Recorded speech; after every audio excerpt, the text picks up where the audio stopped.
Now, ladies and gentlemen, oh, excuse me, I mean gentlemen, I am about to divulge one of the world's most closely guarded secrets, the recipe for which I am best known.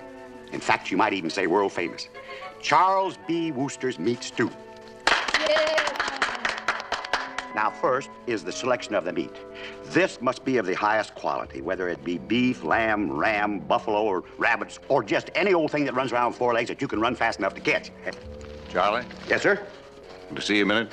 Yes, sir. Boys, guard this with your lives. I'll be right back. Yes, sir. Where'd the Hooper family go today? Oh, they went out to try to get some small game, I guess, and pick some berries. Why? Well, the wagon isn't back yet. By golly, I've been so busy with the kids, I didn't even notice it was dark and they weren't back. This is Apache country. Better go after him, Chris. I'll go with you. You look after the kids, Charlie. Don't you worry, Mr. Chris. I'll take care of them boys, even if it takes you all night to find the Hoopers.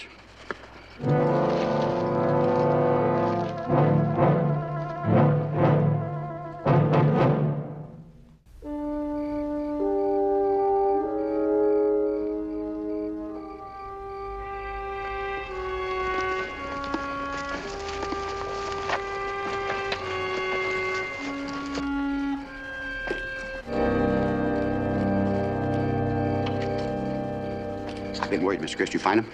Yeah, we found them, Charlie. Found a team first, Charlie. They were dragging a busted wagon tongue between them. It wasn't hard to figure out what happened to all these high cliffs around. Apaches were probably chasing them so fast they couldn't make a corner. Boys asleep? Well, it'll be time enough in the morning to tell them. I'll be up early. Mr. Chris. What? I'm the one they call Uncle Charlie, ain't I? Well, I guess you are. Well, I'm the one to tell them, don't you think? I wouldn't ask you to do that, Charlie. I'm the one.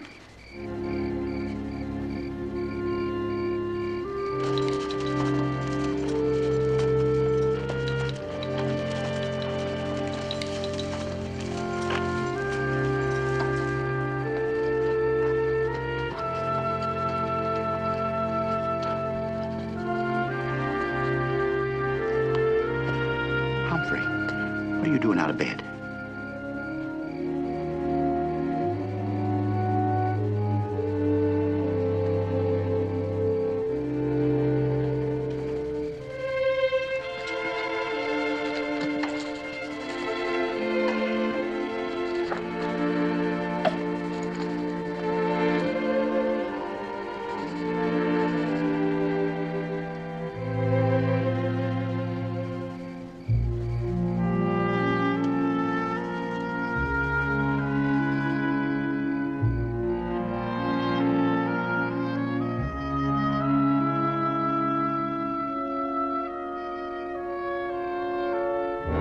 And as you have seen fit to call Harry and Martha Hooper from this earth, O Lord, I am confident you will also reach into the hearts of the good people who stand here today, and in your infinite wisdom, find in those hearts abundant compassion for the four youngsters who were left behind.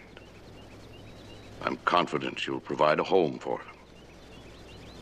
A home filled with the same love and care they've always known. In his name, amen.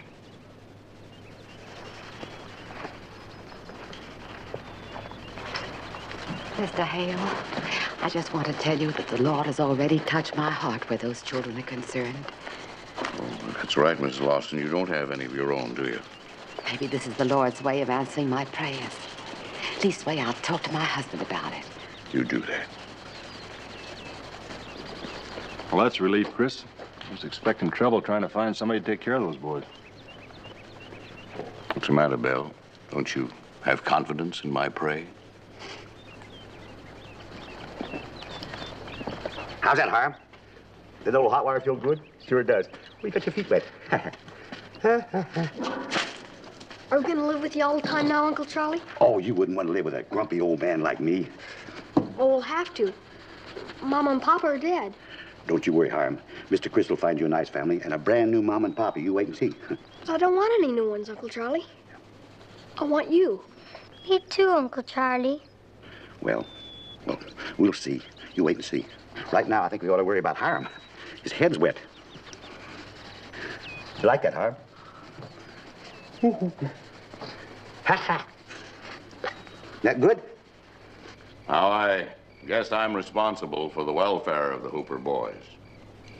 So I'll make the final decision as to what's to be done with them. Any objections to that? All right, then. Now, I've been approached already on this subject by Mrs. Lawson, so we'll hear from her first. Mrs. Lawson, did you speak to your husband? I sure did, Mr. Hale. And he said yes. Well, that's wonderful. I guess maybe we won't be as long at this matter as I expected. At first, my husband wanted one of the older boys. But I convinced him that little baby was just meant for us. Well, do I understand that you're interested in just one of the boys, not all of them? Why, goodness, yes, Mr. Hale. What would I do with all 4 of them? I'll take the oldest boy, Mr. Hale. My man always wanted a son, but after 3 girls, they gave up. I reckon I could handle one of them. I'll take one. Well, now, wait a minute, folks. Just one at a time here. You know, those boys are brothers. Brothers ought to be in the same family. Me take 4 boys when I already got 3 girls? Oh, you must be joshing, Mr. Hale. I only need one boy. I'll take the oldest. It's the baby I longing to hold in my arms, Mr. Hale. Just the baby.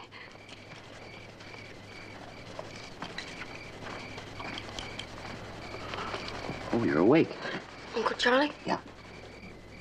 Do you think we'll all get taken by the same family? Oh, sure. Of course you will. It'd be kind of hard for me to look after them, you know, riding in different wagons.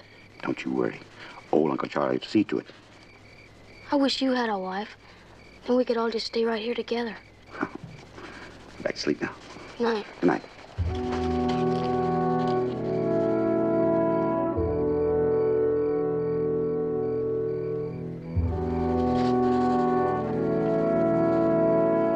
We're just a-wasting time a-gabbing. You might as well turn the oldest boy over to me and have done with it. I figured to keep them together if it's at all possible. Well, it ain't possible. You asked before, and no takers. I'll take them, Mr. Hale. I'll take all 4 and wish there were more. What do you know about raising young'uns, Ada? You can't even get a husband. I may be a spinster, Mr. Hale, but that doesn't mean I couldn't care for them as well as anybody else. Well, I appreciate how you feel, Ada. But I honestly feel children should have a father, particularly boys. Well, maybe she ought to set her cap for a husband. Only them boys would be grown men before she'd ever catch one. Why, Carrie, that was a cruel thing to say. Yeah, guess it was. But it was the truth. And more, the truth is something's got to be done with them boys. They're young. In no time at all, they'll forget about being split up. It's the only way, Mr. Hale. You might as well set your mind to it. Well, I'm afraid I'll have to admit you're right there, Carrie. All right, one at a time now. First of all, I see no reason why the Lawsons shouldn't have the baby. I can. Well, you'd best keep out of this, Charlie. I can't keep out of it, Mr. Chris, as long as you're planning on separating them 4 boys. Charlie, we have to be realistic about this. You can't really expect anybody to increase his family by 4. It's a big undertaking. Maybe somebody will change their mind. Anyway, I promised Humphrey they'd all stay together. Well, I'm sorry you did that, Charlie. Because I don't think you'll be able to keep that promise. I'm going to keep it. Charlie? Somewhere along this wagon train or some little town we're going to pass through, somebody's hankering to have 4 boys. And I'm going to find them. And until I do, I'll take care of the boys myself. You have your own job to take care of, you know. All right, fire me if you want to. I'll leave this wagon train if I have to, but them 4 boys are going to find a home. And all together, too. Your Uncle Charlie ain't splitting them up.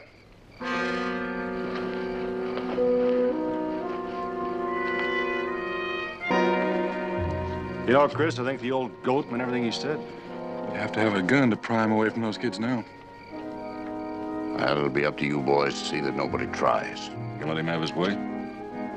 There are 4 young lives at stake. They've only got their whole lifetime to regret any mistake we make here. I guess we don't have to be in such an all-fired hurry.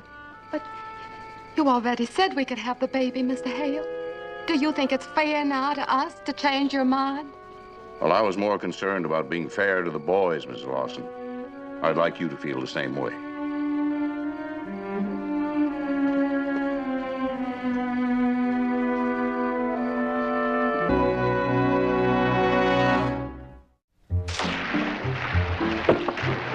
Now cut that out. Getting awful close to old Charlie here. Hey, Horace! Now stop Stop that. You're going to get the clothes all dirty again.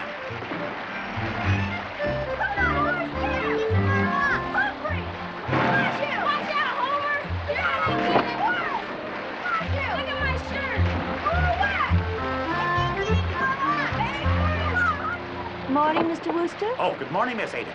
Can I say something to you? What's the matter? Ain't I doing the washing right or something? I find it hard to criticize anything you did now. That's what I wanted to say. What you did last night, refusing to let them separate those children, that was about the finest thing I've ever seen anybody do. Well, it's no more than what you try to do, and that's for sure. Oh, that's different. You're a man, and a busy man. Yet you were willing to give of yourself so unselfishly to 4 little children. It's most unusual, that's what it is. Well, maybe I had a reason, Miss Ada. Besides liking the little tykes the way I do, I mean. You see, I never had a ma and pa myself. Leastwise, I don't remember them. I'd been in the orphanage for years before I found out I wasn't the only one in my family. You had brothers and sisters? That's what they told me, 2 of each. I don't remember them because I was very young when my folks died. Even young and a little higher in there, I reckon. All my life, I've missed my brothers and sisters. Although I never knew who they were or where they were. I've missed them just the same.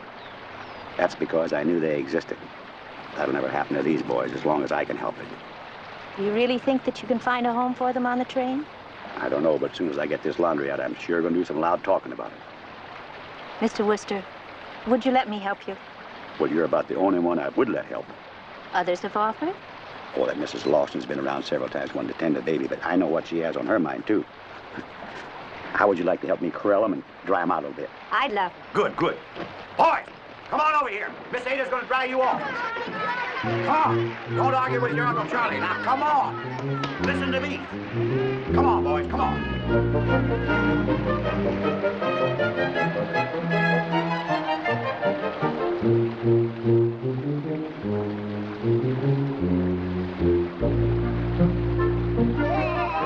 Well, Hiram, you're going to take a ride on Uncle Charlie's back. Piggyback, huh? Now, you just wait a minute. Old Charlie will take care of everything. Yes, sir. Hold on now. Hold on. Hold on. Hold on. Hiram now. Cut that out, Hiram. You all right? Here we go.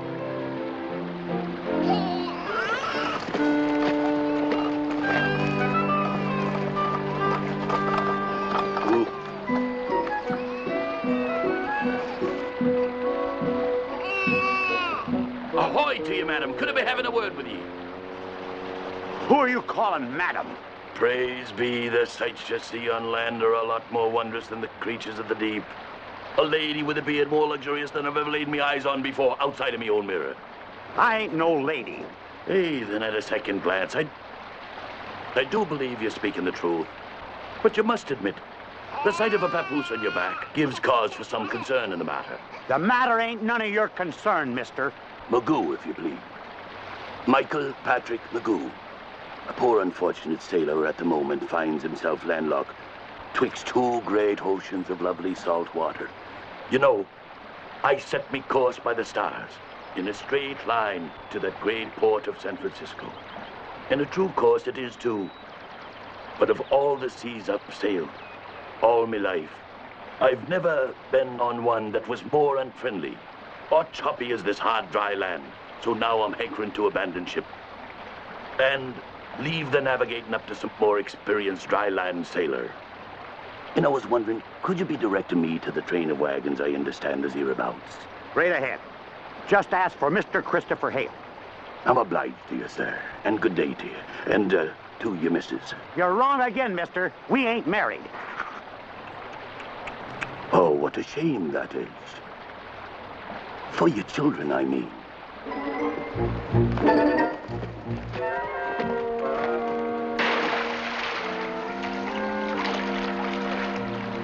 The trouble with fellas like that, they don't know when to keep their big mouths shut. Imagine him thinking I was married. To an old goat like me, too. To anybody, I mean.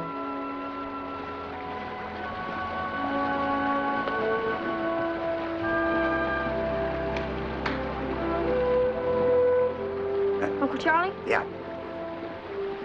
Wonder why Miss Ada never did get married. Oh, I reckon she never found anybody good enough for her. Is that the same reason you never got married? No, I just didn't.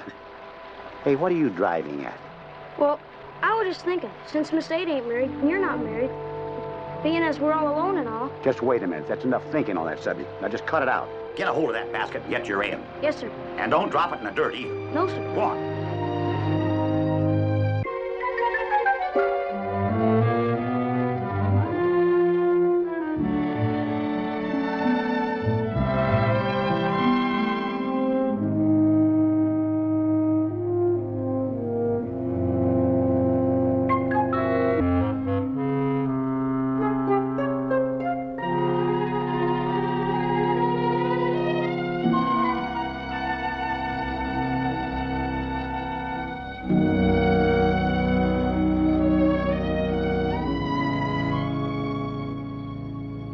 I don't see why you won't let me tend the baby. I got plenty of help, Mrs. Lawson. Of course, if you were to take all four of the boys, you could tend the baby any time you liked.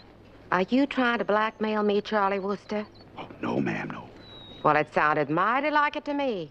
Mrs. Lawson, I wouldn't do a thing like that where my boys are concerned. Your boys? Yes, my boys. And until I find a new ma and pa for them, they're going to stay my boys.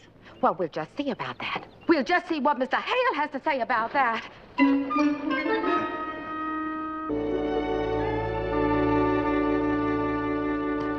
Miss Ada? Oh, that's all for now, boys. You run along and play. Hi, boys. Hi.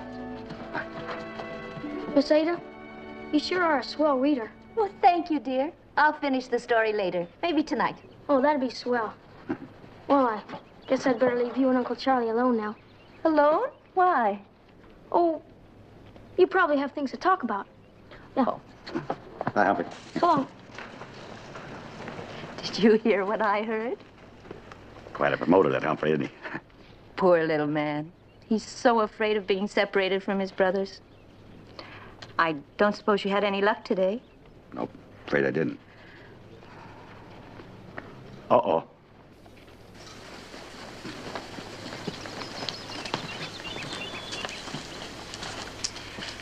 I already know what you're going to say, Mr. Chris. Do you, Charlie? I can't keep Hiram. I've got to give him up to Mrs. Lawson. You're sure about that? Well, isn't it? No. Didn't she tell you about the argument we had? Word for word. And you're still going to let me try to find a home for the boys? For a while, Charlie, but I have to tell you, it can't go on forever. Sooner or later, we'll be forced to do what we have to do. Mr. Hale, you sound as if you think Mr. Worcester's going to fail. Ada, I want to see those boys stay together as much as you do. But if Charlie hasn't found somebody to take him on the train by this time, I honestly feel he never will. Besides, we have a wagon train to run. You have to admit you haven't been much help lately. I'm sorry.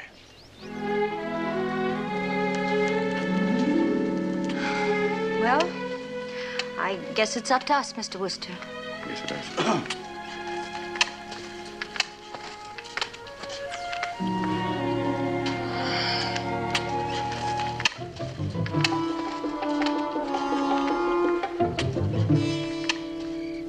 Now, you remember what I said and go to sleep. Night. Good night.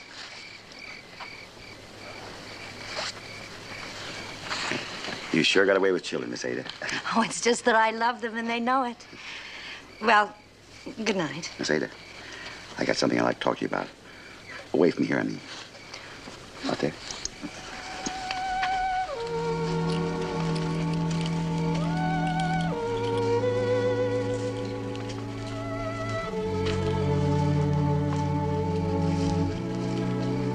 My, it's a beautiful night.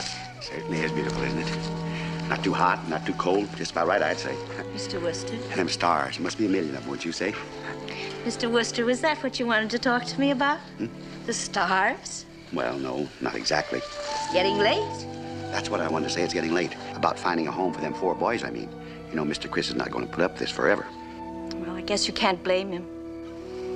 Maybe he's even right. Maybe we won't find anybody who feels the way we do about the boys. That's what I was thinking. Maybe we're looking in the wrong place. You know, there's two people who would love to have those boys, all four of them. There are? Who? You just said it yourself. There's no one feels like we do about those boys. You and me. You and me, but we're not married.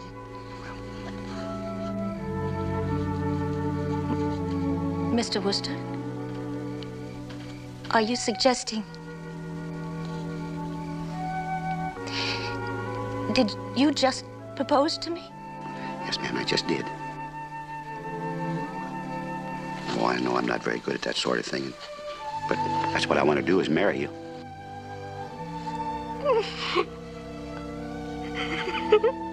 I'm sorry, Miss Ada. If you'd have laughed, I wouldn't have thought anything about it, but I certainly didn't expect you to cry. Laugh at you?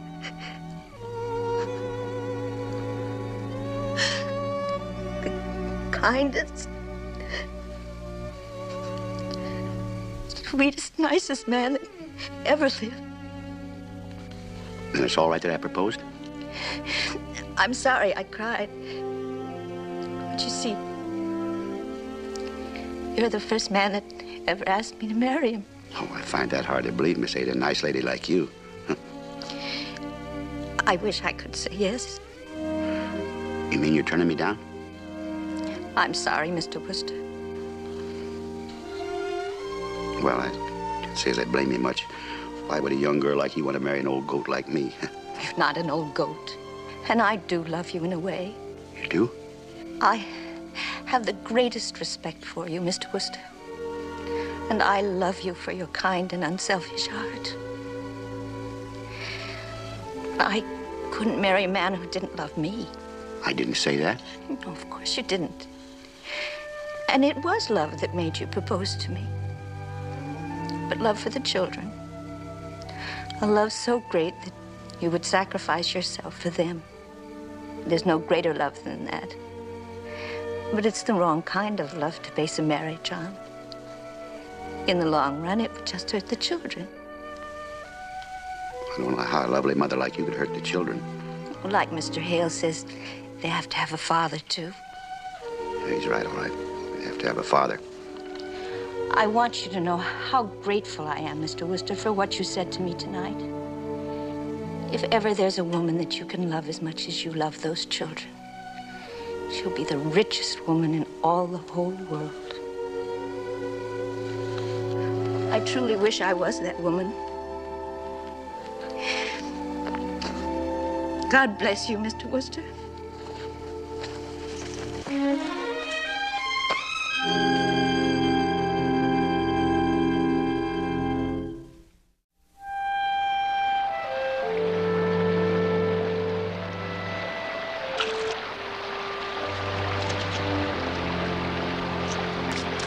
I don't see why Miss Ada wouldn't marry Uncle Charlie. I think any woman would be glad to marry a nice man like you. Well, if you were a woman, you'd understand it.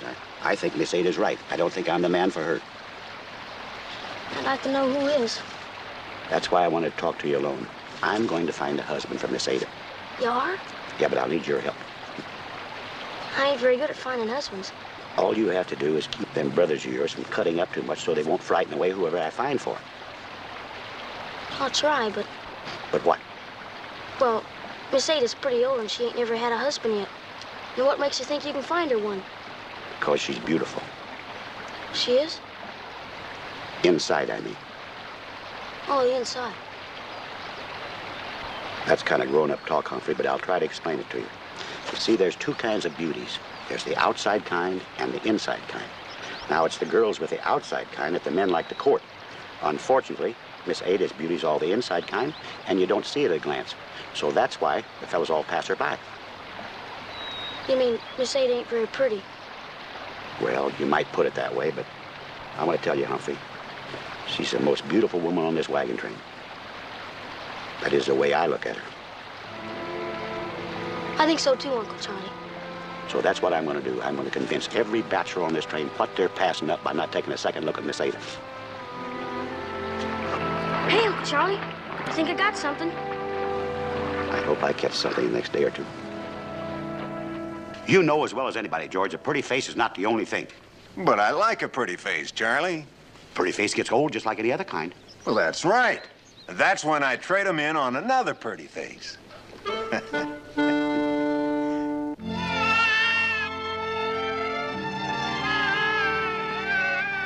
Just look at over there loving that baby.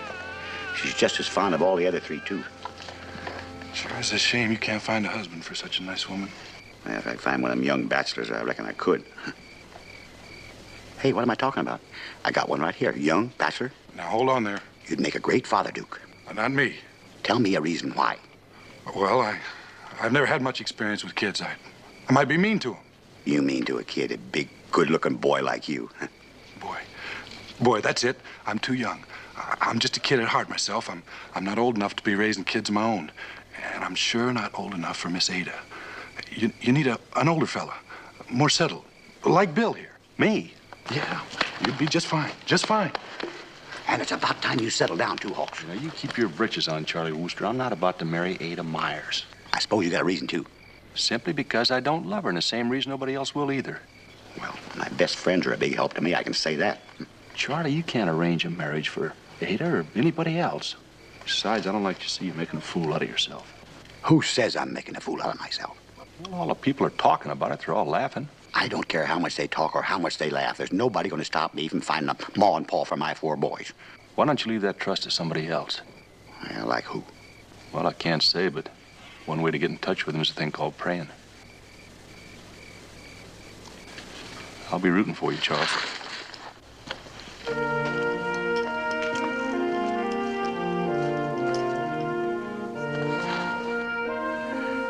I know we don't get together like this very often, sir, but I'd surely appreciate it if you listened to me just this once. You possibly remember Mr. Chris speaking to you about the Hooper boys. It was at the funeral for their folks. Well, I just want to remind you I'm not having very much luck finding a new set of parents for them. That is, a whole set. Now, Miss Ada'd make a real nice ma for them, but I'm having trouble finding a husband for her. So I just want to remind you, sir, that I'd like to have a little help before it's too late and them 4 little boys have to all go with different families. Well, I guess that's about all. Except I'm kind of counting on you, sir. Oh, excuse me, sir. Amen.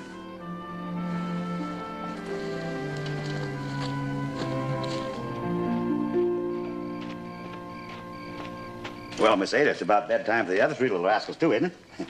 Well, where are they? I don't know. I've been busy out there. But I thought they were with you. I'll go look for them. Well, I'd like to come with you, but I can't leave Hiram. Duke, sit with the baby. We'll be right back. Oh, I don't know anything about children, Charlie. I don't... Oh, he's a very good little baby. He won't be any bother at all. He never wakes up. No, but I... Sit down. Sit down.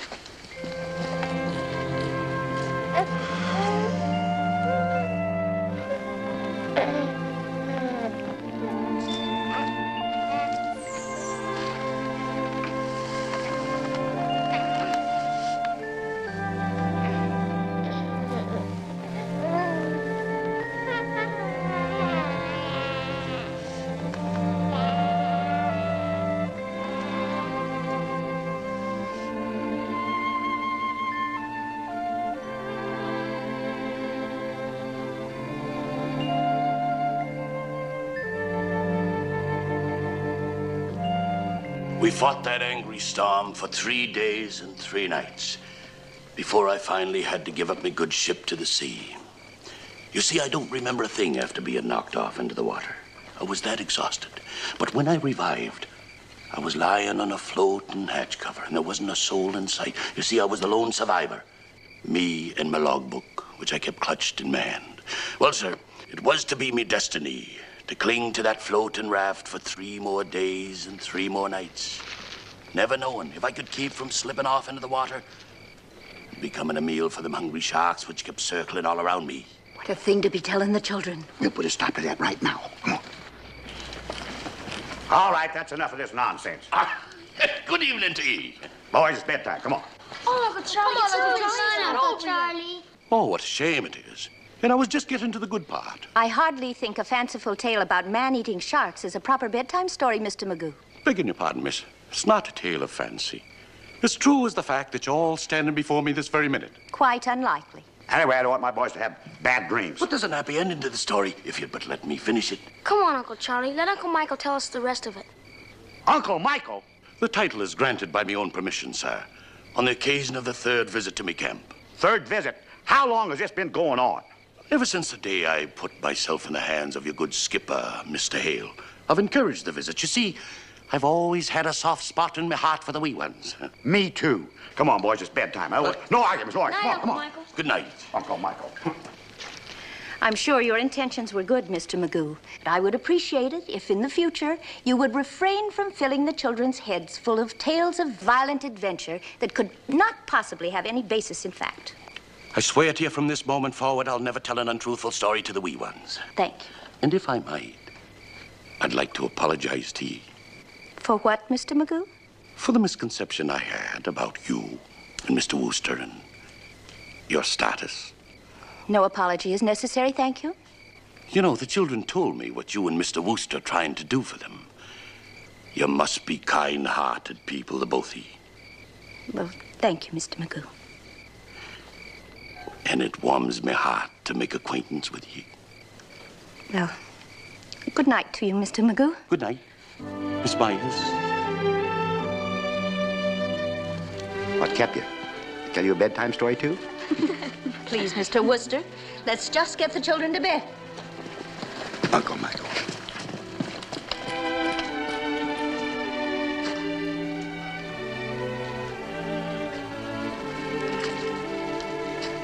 I never thought I'd see the day. I must have fallen asleep. Who are you trying to kid, Duke?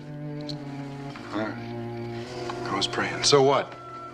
Nothing. I just hope that you didn't talk too loud so the man upstairs couldn't hear what I had to say.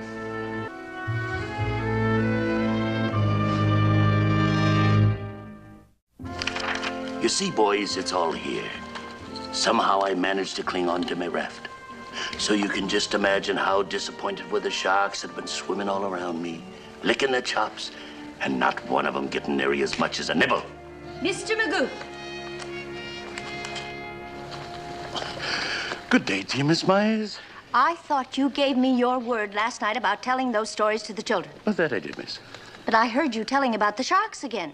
Oh, it was more of the same story. And every word of it's true. I don't believe you. And I will not have you filling their heads with nonsense. Miss Myers, even in a court of law, a ship's logbook is considered to contain the truth. So now that you've chosen to brand me a liar, I do believe you owe me the courtesy of reading the facts for yourself. Good day to you, Miss Myers. Good day, boys.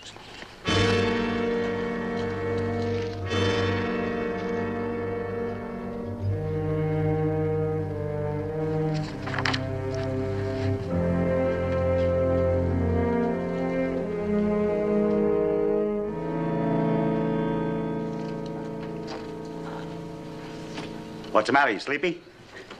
I can't keep my eyes open. I was reading most of the night. Must have been something pretty interesting. Fascinating. Mr. Magoo gave me his logbook to read. Mr. Magoo? No, he was telling the children the truth. You just wouldn't believe all the interesting places he's been and all the adventures he's had. You're right. I wouldn't believe that bewhiskered Irishman on a stack of Bibles. I think we misjudged him. He's no harm to the boys at all. The boys, where are they? Are they with that... Bewhiskered Irishman? Probably. I told them to stay away from him. Don't you see there's no reason for that anymore, and they enjoy him so much. I'll go get him. No, I'll go. I want to return this book to Mr. Magoo. Would you watch the baby? Yeah. Ham? Ham? Want to help me hang full of drawers? Huh? Would that be fun? Yeah. See, boys, when you take a fix on the sea, you box the compass as they say. North by northwest, north by northeast. Good morning to you, Miss Myers. Morning to you, Mr. Magoo. I trust the misunderstanding we as yesterday has faded away in the light of the contents of the log of the good ship Pisces. I do owe you an apology. Not at all. The only excuse I have for not believing you is that I just never knew that such things could really happen to people. I've led a rather sheltered life, and your logbook has opened my eyes to a whole new world. As flattered I am you found it to your liking. Oh, more than that. I found out things about you in here that make me ashamed I ever doubted you. Careful now. You'll embarrass me. The way you wrote about your ship and about the men in your crew, I can tell you're really a fine man. I only reported the facts as they happened. I wasn't meaning to boast. I can tell that, too. The modest way you wrote about the time your first mate was washed overboard. You jumped in to save him from a school of barracuda. Lost your leg. It was most heroic, Mr. Magoo. Nonsense.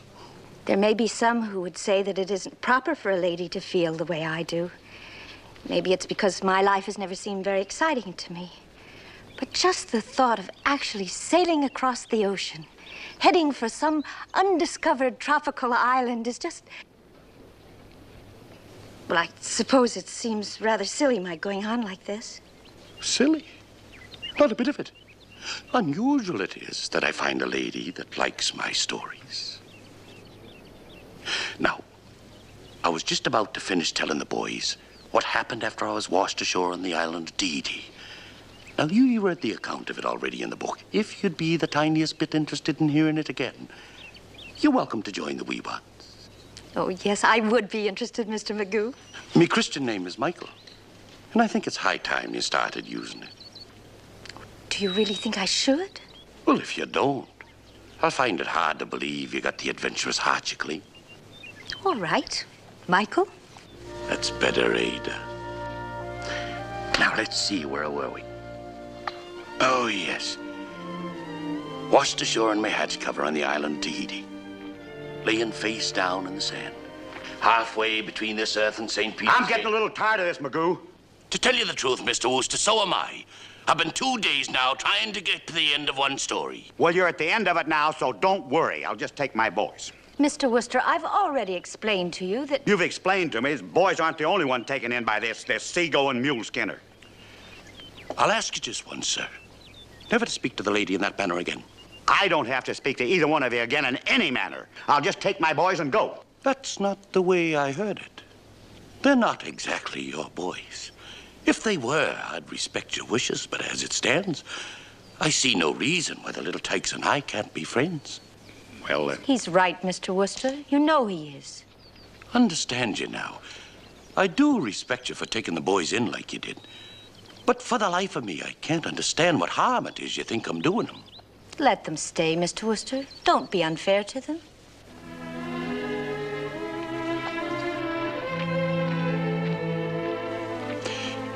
Well, now, while I was lying on the sand in Tahiti, and you can imagine my surprise when I looked up and saw natives surrounded me completely. Well, at that moment, I had no choice but to lie there still, letting them think that perhaps the man is dead. I'll be staying in San Francisco while my new ship is being built. You notice, she's much smaller than the Pisces, so I'll be able to sail her with no more than one hand beside myself. Won't that cost a lot of money? A beautiful ship like that? Aye, but I've got a fair amount saved. Having no family and all. And I'll do a goodly bit of the building myself. And the moment she slides down the ways, I'll be setting a course right back to the island of Tahiti. Oh, it's a beautiful island. And the people are so wonderful and friendly. It's a paradise you could spend a lifetime in. Oh, you make it sound so wonderful. I envy you. Do you now? Oh, yes. The very idea of taking such a trip is breathtaking. You know, I don't even know the front end of a boat from the back. Oh, that's easy. The bow from the stern. I wonder if I'd ever be able to learn all those strange words. Oh, I'm sure you could. No time at all. With the proper teacher, of course. When are you going to put an end to this farce, Mr. Hale? Imagine Charlie trying to solve the problem by finding a husband for Ada Myers. Well, I have no intention of waiting for a miracle. Either I get that baby at once, or I'm withdrawing my offer for him. I won't be kept on the fence any longer. Well, I understand your position, Mrs. Lawson. I'll see what can be done about it first thing in the morning.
good morning, Humphrey.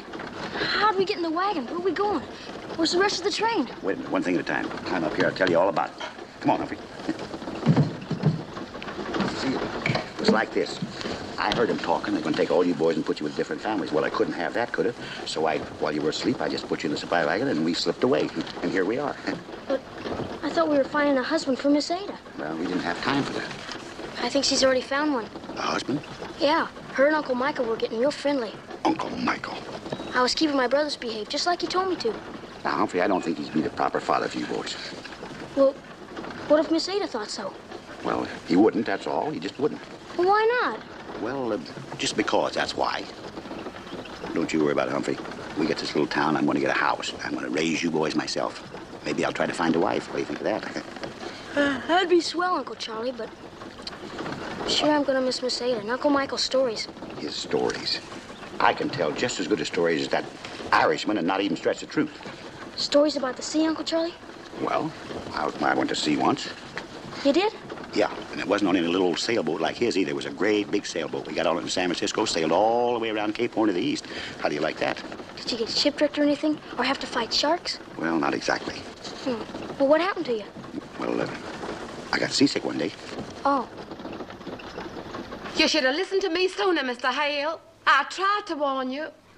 I think you'd best be quiet, Mr. Lawson. What? Bill and Duke will catch up with Charlie and bring him back. And when he does, we'll settle this thing once and for all. And until then, I don't want to hear any more about it. What?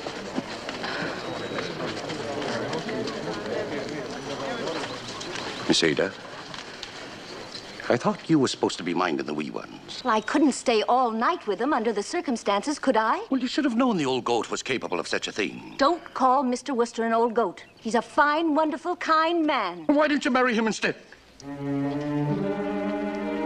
Instead? Me and my stupid Irish tongue slipped. What did you mean, instead? Well, I wasn't planning to rush things so fast. But I must admit, I did have a bit of a plan working in the back of my mind of late. A plan? Aye. You see, I've sailed the seas all my life, a lonely man, knowing that there was nary a woman in the whole world that would share this kind of life with me until... Yes? Until you came along, Miss Ada. Yes? Well, you led me to believe that you wouldn't be against this kind of life. Yes. Well, before I make it a formal proposal of marriage, there's one thing I think you should understand. Yes? Getting a late start like I am, I'm thinking it's a wise thing that we should start off complete with a family. Like, say, for a small wee boy. Oh, yes. And Miss Ada, if you have any hesitancy about marrying a man with one leg, now's the time to say so. But I've already said yes. But I haven't asked you the question yet. Michael Magoo, I have been waiting years and years and years for you to come along. And I'm not going to wait 1 second more.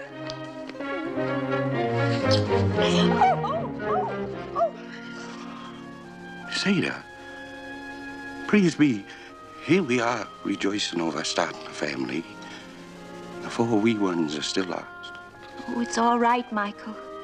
Duke Shannon and Bill Hawks will find them. And then there's nothing in the world that'll stop us from having each other and those lovely children. Aye, Ada. Aye.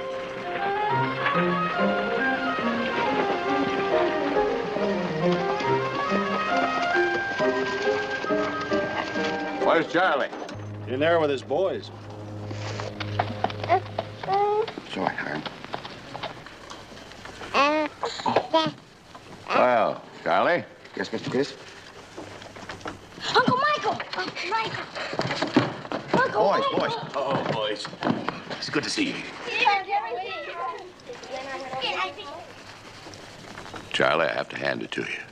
Well, you were sure smarter than the rest of us. You were pretty shrewd running off with those kids last night.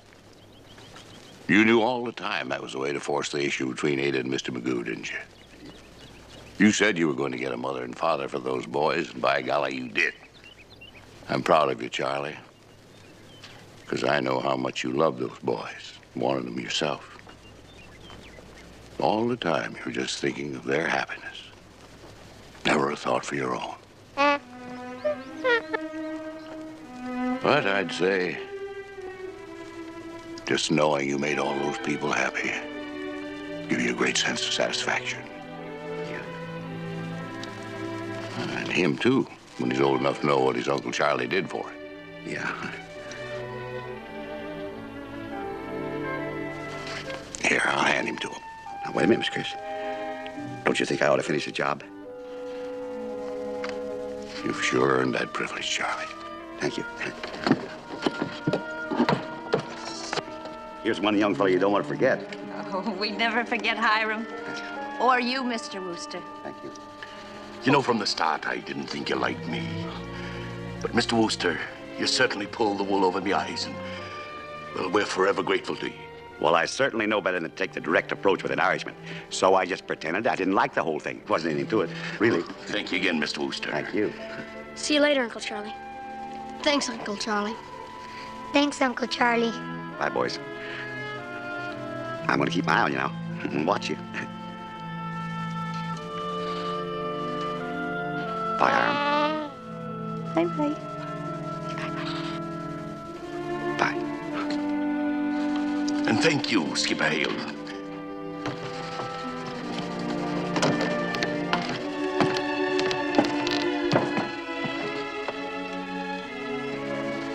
Thank you, sir.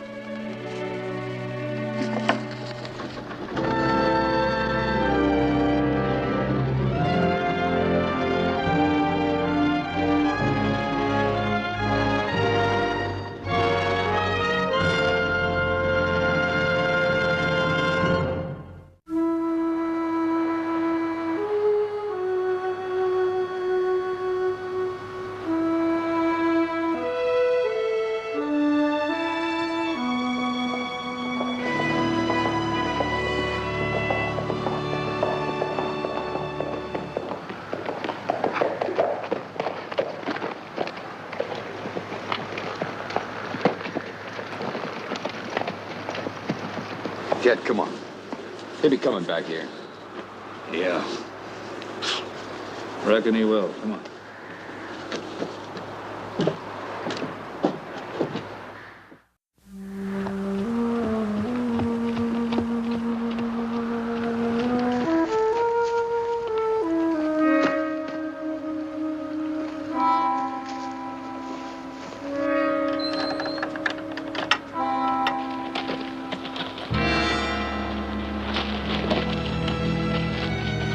Howdy. Oh, I can't help you, mister. Well, this is a livery stable, isn't it? Says so, anyhow. You better go on to Silver City. It's only about 15 miles. Oh, I just been 15 miles. Me and my horse about half dead. This'll do fine. Well, we're all filled up. Just for tonight, mister. I'll be moving on in the morning.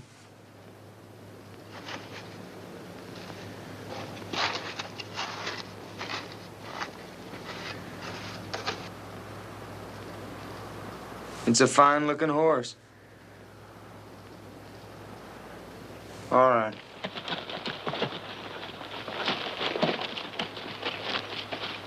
Give him a good rub down. Feed him all he wants. I'll pay for the extras. Figure there's a place in town where I can get watered and grubbed? Chad Kramer's coming. I want to know about him. I'll ask.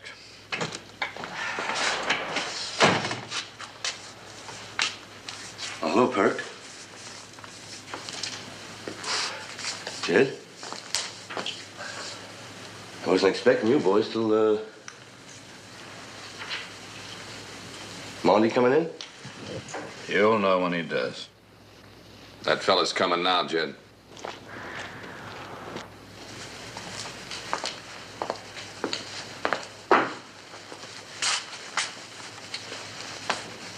What's wrong?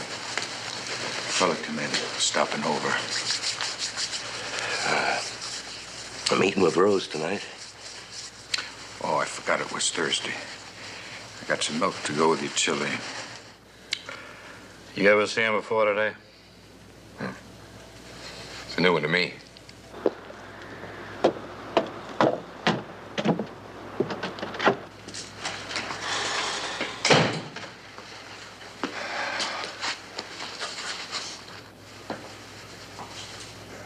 I swear this stove feels so good I could almost eat it. You always get this kind of weather? We get some. Coldest I've seen it this side of Pecos. Fellow over at the stable said you might be able to help me out with something to eat and a bunk. Bowl of chili, some tortillas. Got some hot enough coffee. Sounds fine. Bunking something different. Rooms are all filled up. I guess I could put a cot in the storeroom for you for maybe 2 bits. As long as it's out of the wind. How about something to take the edge off first? Some of that rye.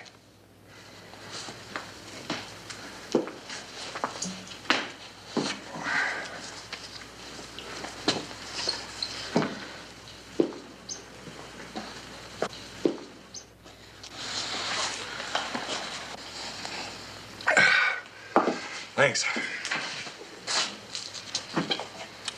From the Pecos way, huh? I've been there. What'd I tell you, Perk? Said he came from Texas, didn't I? You hit it right. That's how they grow 'em down there. Big. How'd you get so big, Pecos? Clean living. Now that's something. I'd have figured it was from Texas beef. Ain't no better than any other beef. I'll tell you one thing. He didn't get that size swollen down the kind of rot gut Winnie here sells. You hadn't ought to drink that stuff, tall man. It sure goes down nice on a day like this. Liable to stunt your growth. You know what you need? Milk. Cow's milk. You grow up big and strong that way. I can't afford to, mister. These here are the only clothes I got. Get him some milk, Winnie Bill. I said get him some milk.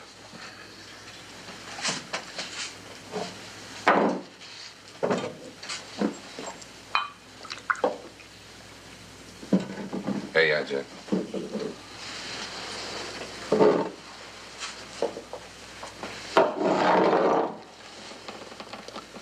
Drink up, tall man. No, thanks.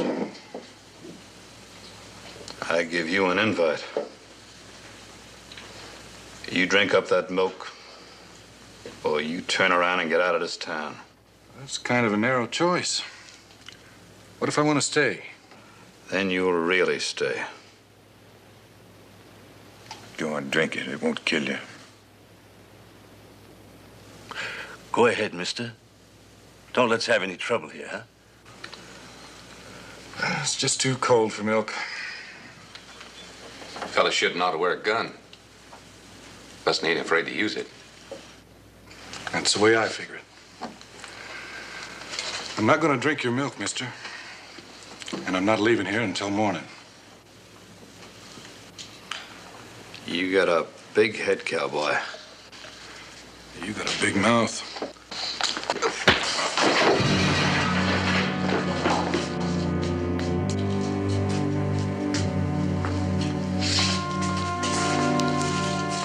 Jet. Hey, Jet. He hit his head on the stove. Jet, come on.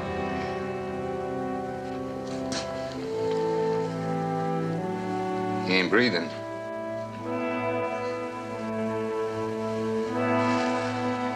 You killed him. You just bought yourself a lot of trouble, mister. 6 feet of dirt in your face is what you bought. He drew on me, I hit him. I'll let the law decide. We haven't got any law here, mister. Shannon. Duke Shannon. The law's at Silver City, Mr. Shannon. Doesn't come over here. Then I'll go over there. First thing in the morning. How do you want to handle this? Help me take care of him.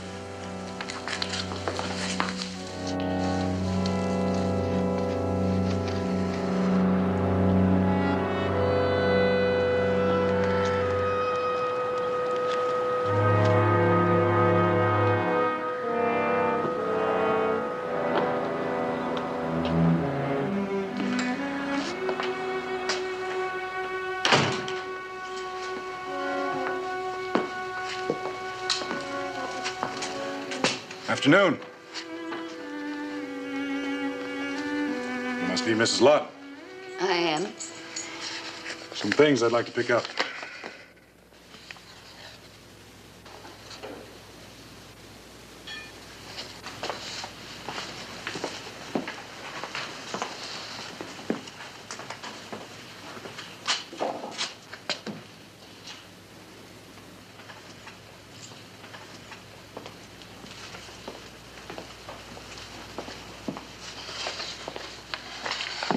Oh, and a couple of boxes of those 44s, too, please.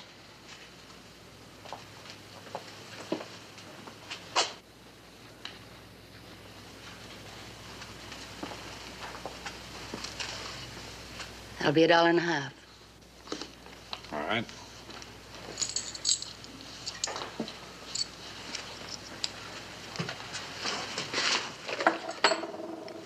You're leaving town this evening? No, ma'am. Why not? It's cold out there, and I'm tired. It's a sight better being cold and tired than dead, mister. The name's Shannon. I know. Your name's Duke Shannon. I don't want to see it carved on a hunk of stone, stuck into the ground. Ride out of town, Mr. Shannon. I hear you cook a fine breakfast. I cook. But they're better breakfasts in Silver City. Won't be making Silver City until almost noon tomorrow. Thank you. Mr. Shannon? You're a fool. Good day, ma'am.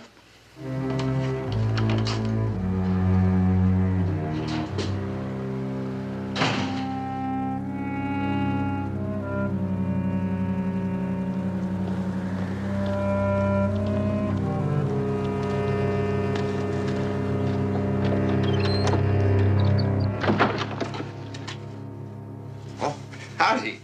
Morning. Cold one, ain't it? Yep. Have a cup of coffee? Thanks. I'm Del Masters. I own this place. Duke Shannon. Where's the other fellow? What fellow's that? The fellow I gave my horse to last night. Somebody took your horse?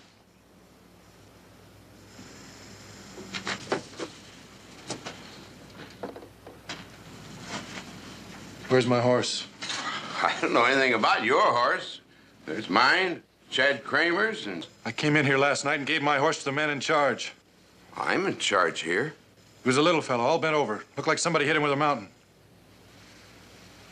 I don't know anybody like that.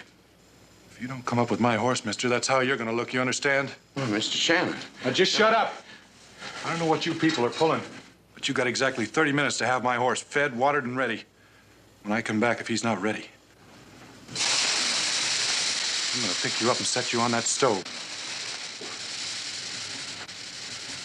And you better believe it.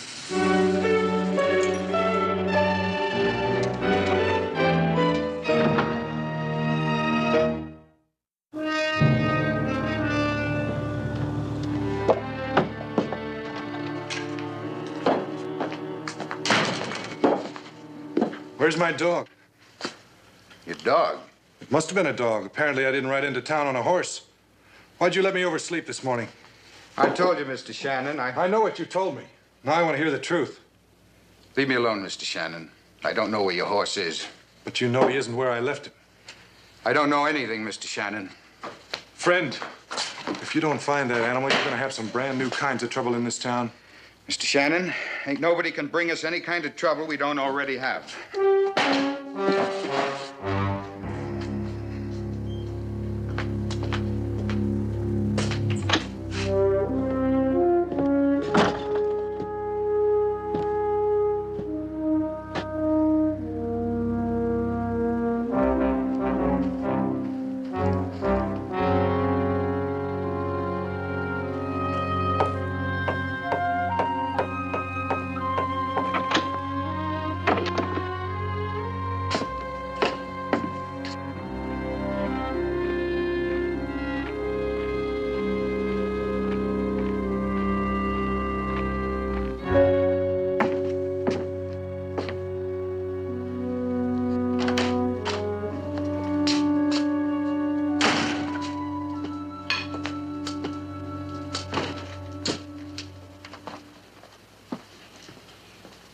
Yes?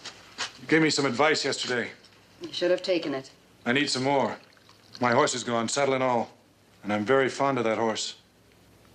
Man hates to lose a horse.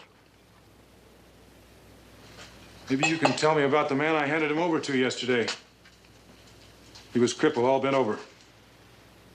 Maybe he just doesn't exist, Mr. Kramer. Maybe it's because I figure that everybody in this town knows where my horse is. Everybody but me. Leave him alone, Mr. Shannon. He can't help you. Where is he, Mrs. Lawton? How should I know? I just thought you might.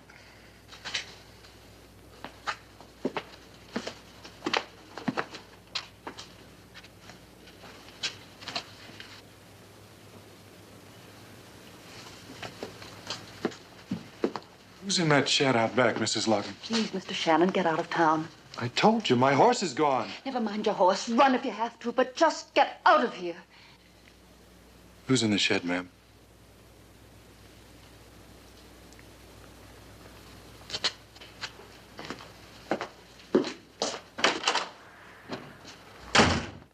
Emmett'll be all right. They won't hurt him. But that boy... You warned him, Rose. Nothing anybody can do.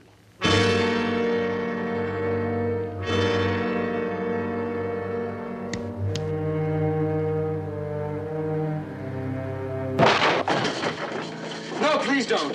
Where is he? I didn't want to do it. I said, where is he? Well, he's outside of town. He's all right.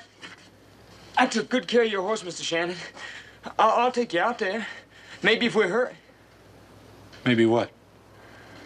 I'll take you out there.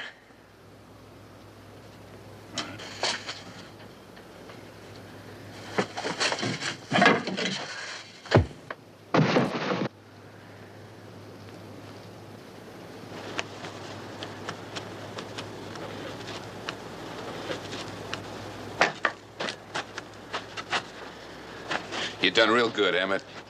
Monty be glad to hear that. Oh, say, what did you mean by, maybe if we hurry? I was just talking. I was trying to keep him busy. Oh. Well, you're finally getting to be a smart one. Put him on ice.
What do you want? I'm just passing time of day. It'll pass quick enough. Well, you mind telling me what you people got planned for me? What do you mean, before or after we hang you? You know, cowboy, you shouldn't have never come to this town. I guess I shouldn't have. Well, as long as I'm going to do the rope dance, it's not right that I have to wait in the dark. You might as well get used to it. Well, you got a match for the lamp?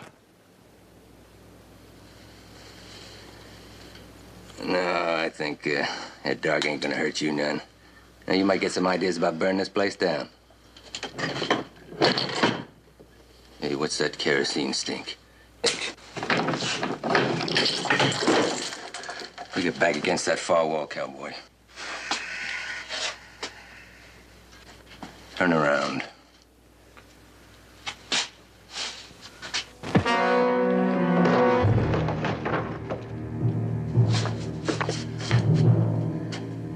I done it. You sure didn't miss. What? Mr. Shannon, I didn't want to do what I done to your horse and all. Perk made me do that. He wanted to make sure that you were here when Monty come in. They're gonna be on you for this, aren't they? How many at the saloon? Oh, well, you don't have to meddle. I ain't afraid of them. How many, Emmett? There's Perk and Vern Bell. Samuel's most likely already gone out to Springs. Springs? Well, they camp there. There's a cave. They don't stay in town much in case the law comes looking for them. Of course, it hasn't since Pa died. Hey, listen, you going over there, ain't you? I thought I'd stop in for a milk. Well, I'm gonna go with you. Well, that won't be necessary. I'm just gonna tell them if they got any complaints to take them up with me and not with you. But you don't know them, Duke. I figure on getting acquainted.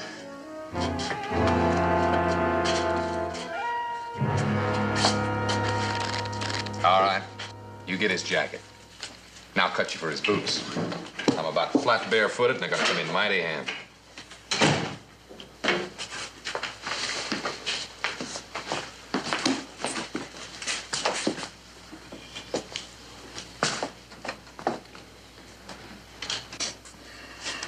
Milk. Well, they didn't order it. I did.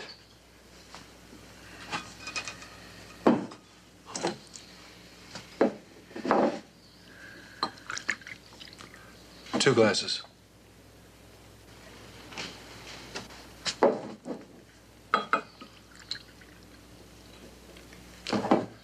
Now give it to them. Mr. Shannon. Move.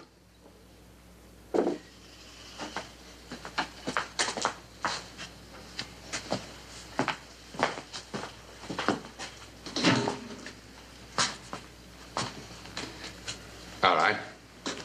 So you got out. But you better leave while you still got a chance. I haven't returned your hospitality. You boys wouldn't hold a grudge, would you? Monty will be the one to talk to you. I didn't ask Monty, I asked you. I'd hate to hear you boys took your mat out on somebody else after I've gone. Mister, you're getting too big. Drink your milk. You'd like me to draw, wouldn't you? Well, there's two of us.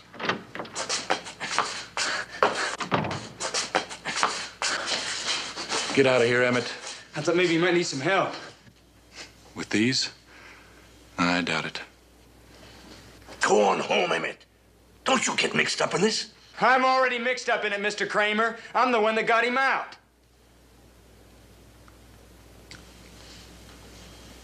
Drink your milk.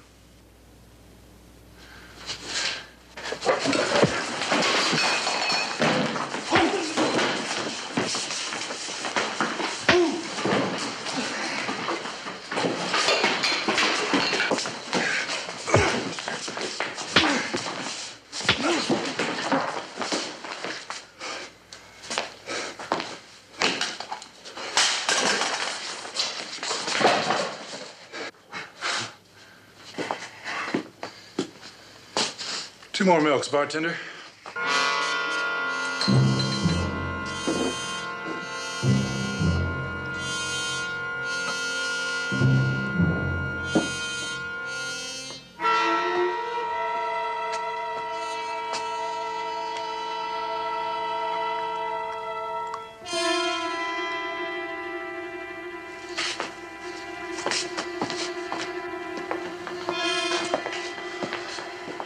What's been scaring you? What took your backbones out?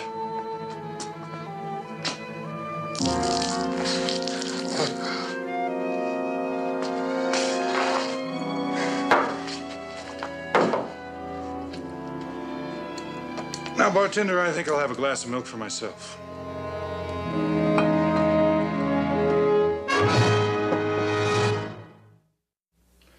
Ma'am, I did what I could for your son. Now it's up to you and those men down there that claim to be your friends. So you just ride off. What happens to Emmett doesn't matter to you. If a bunch of small-time outlaws is bothering you, you either bring in the law or handle it yourself. We ain't got no law. Not unless you want to call this a law. Emmett, please. Well, why not? Don't you reckon Duke ought to know? That was my pa. He was the sheriff. Monty killed him. And killed me, too. Don't, Emmett. Think I was born like this, Shannon? I didn't think on it one way or another. Oh, sure you didn't. Well, I think you ought to know. I was Pa's deputy. And they took me out and they stomped me. And then they took Pa. And then they took High Times. Is there anything else you want to know? Why don't you come with me? Both of you. No. They're used to me in this town. They don't laugh at me here anymore. Anyhow, this was our town before it was Monty's. I don't know what you want from me. I'm not a gunman. Even if I had cause to, I couldn't fight a gang by myself. You won't have to by yourself. I was scared, Duke. For 5 years, I couldn't draw a normal breath that I was so scared. And you come into town, and you ain't scared. Well, now I ain't scared anymore. And that's 2 of us to start. And then maybe Chad and maybe Dale. That kind of maybe can get you killed. Do you know what it's like to spend your life looking down at the dirt? This gives me a chance to look up. You and me, we could do it. You and me against half a dozen gunmen? Emmett, just how long has it been since you were even able to hold a gun?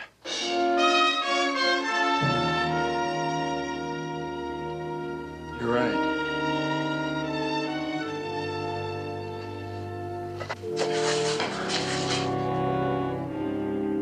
Well?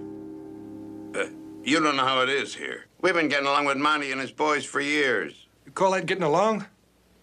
We're alive, making a living. Mr. Shannon, they won't hurt Emmett. Chet and me can talk to him. Monty always listens to reason. Aren't you sick of worrying what Monty might say? You're a grown man. You ought to try acting like one. I'll settle for acting like a live one. You could stop him. We could. Leave us alone, Mr. Shannon. That's all any of us ask. Dell! Emmett's got a shotgun. What'd you say? Emmett's over in my place with a shotgun.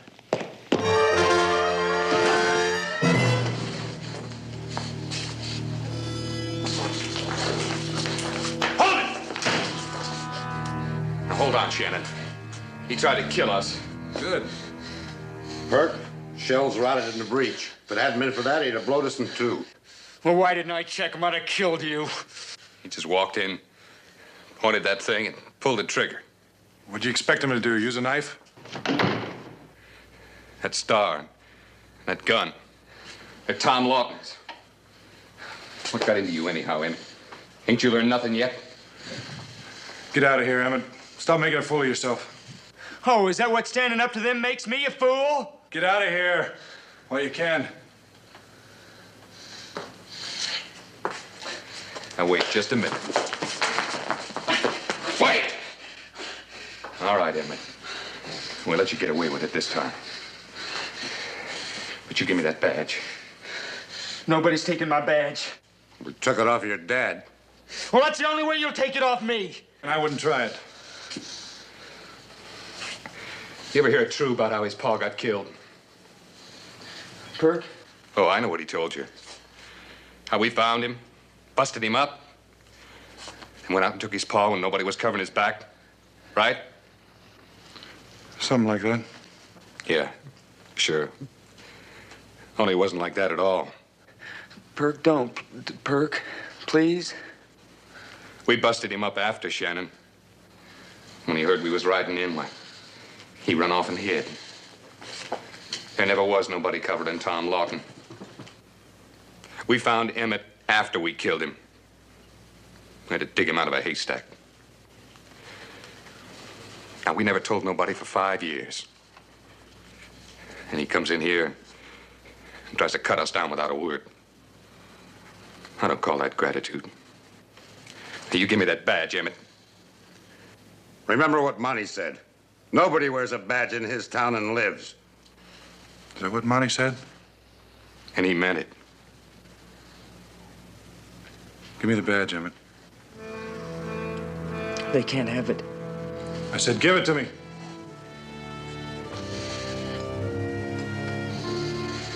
Now you're showing good sense.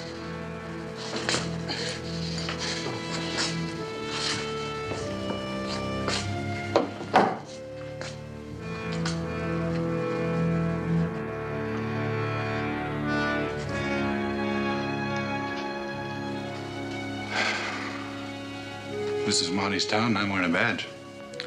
Now, what do you suppose is going to happen? Take it off, Shannon. You take it off me, lovely. Never saw a man try so hard to die. You'll never see another sunrise. You want to start making arrangements now? No. I'll see you later, Shannon.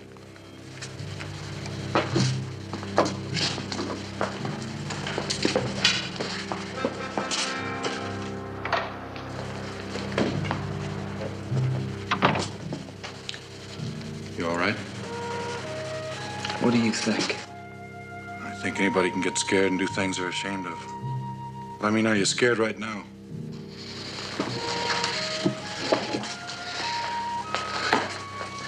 No. No, by Judas, I ain't. But I'm mad. Good. So am I. Now all we gotta do is get somebody else feeling that way. I don't have shells for that one. I didn't figure you would. Every minute you stay here is making it worse. For who? For my boy. And for you. Mrs. Lawton, why have you stayed here all this time with Monty running over you? It was the only place that nobody would laugh at my son. It was the only place we could live. Now we can't even live here. Take Emmett with you, Duke. Get out of town tonight. Mr. Kramer'd like to see you, Mr. Shannon, over at the saloon. It's about time.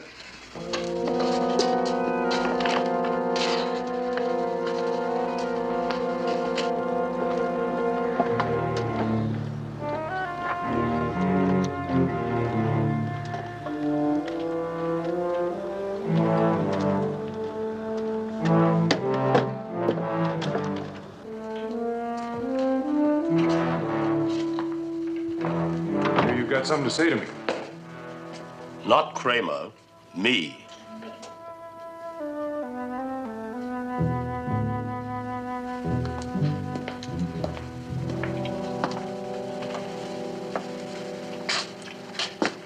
I'm Monty West. Sit down, Mr. Shannon.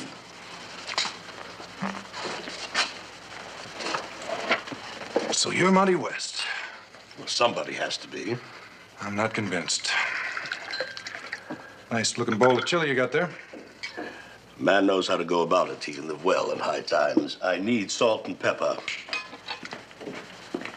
They tell me you're a great milk drinker. If you know that I'm not the only one around here who's been drinking milk lately. You mean Perk and Vern. I'm afraid they don't like it much. That's a shame. I ought to apologize for those two. They don't make sense. Neither did your man, Jed Swart. Now, he was something else. Of course, Jed was always too itchy. A man should think things out first. Study the situation. That's why Jed worked for me instead of the other way around. Still, I'm going to miss him. He was a good man. You're a good man, too, Mr. Shannon. Are you going to tell me you're a cowhand? Work for a wagon train. Sort of keeping everyone in line. Nope. Job pay much? Enough. Tell me, what do you think of High Times?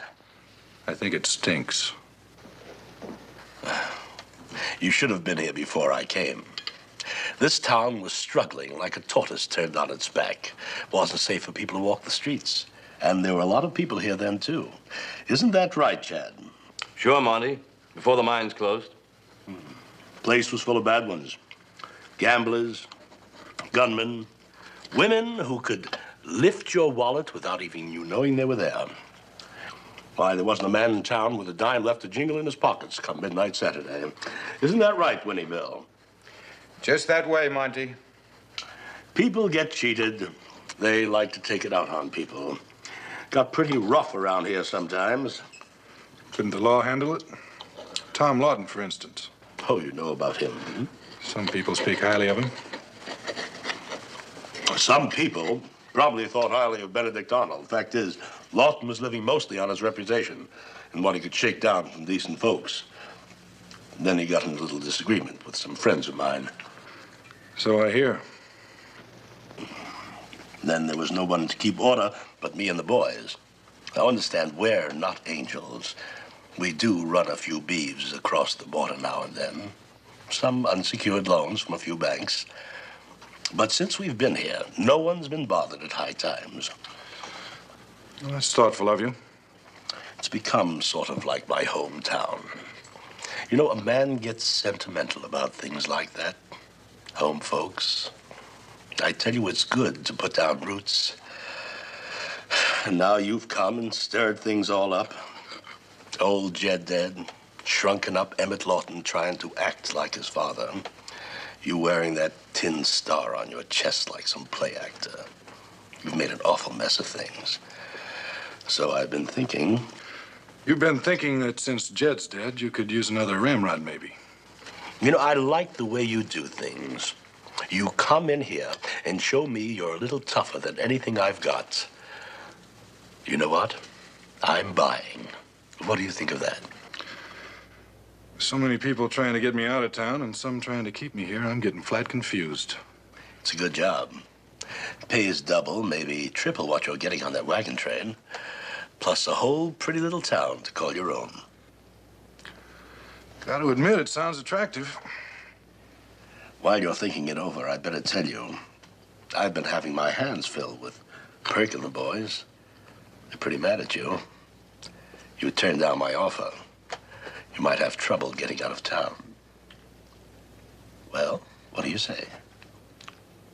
Right now, Monty?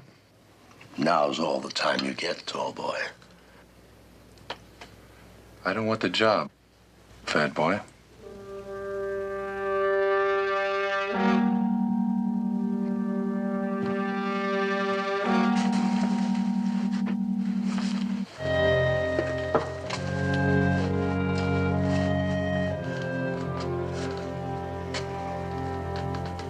They're gonna kill you tonight. I can't stop you from trying.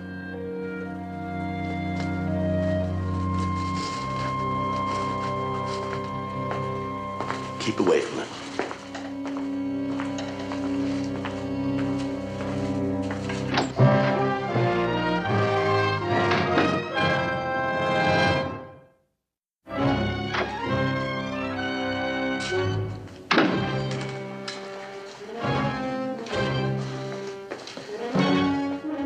Close to you, Mr. Shandon. Doesn't bother me, don't let it bother you. Sheriff has to have some place to hang his hat. This place is as good as any. Mr. Kramer won't like it. I don't like Mr. Kramer.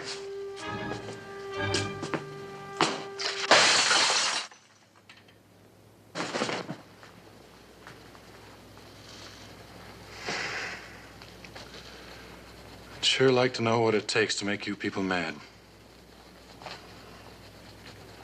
You look like you've been a military man.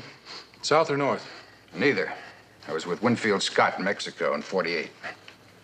Then you know how to use a gun. You're wrong, mister. I forgot everything I ever knew.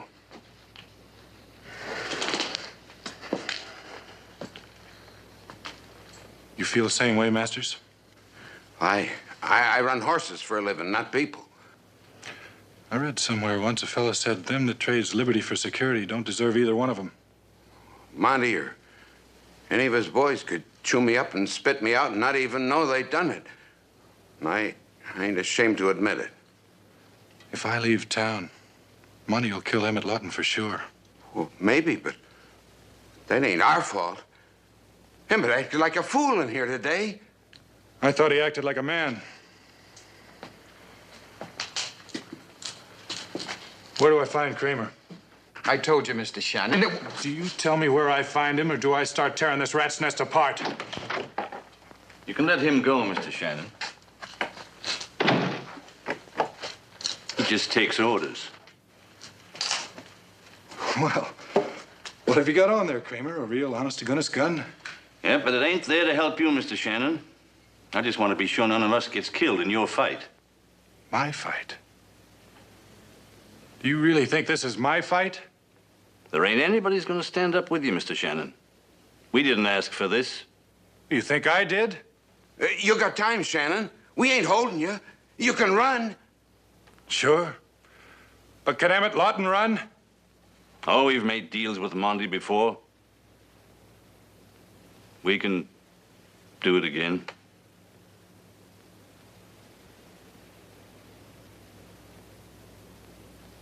I thought this was a town. But I was wrong. It's a sewer.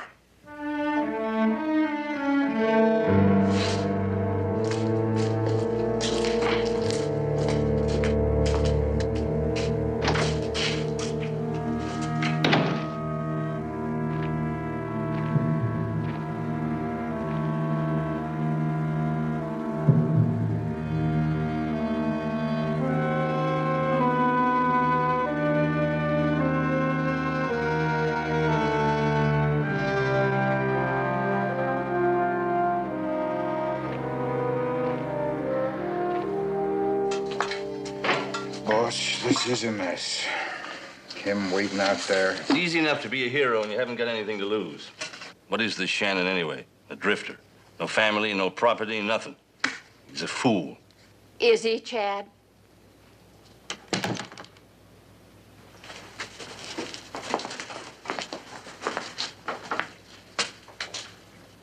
What do you want from us, Rose? He's not one of us. No. And Monty's not going to do anything to Emmett? Are you going to stop him, Chad? Will you at least think about it?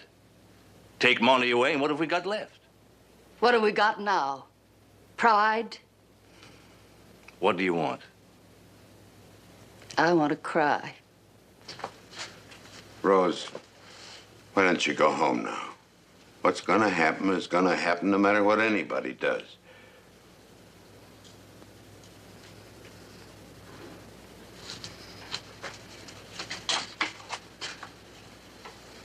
Remember my husband, Chad? Remember how Tom stood every day of his life, including the last one?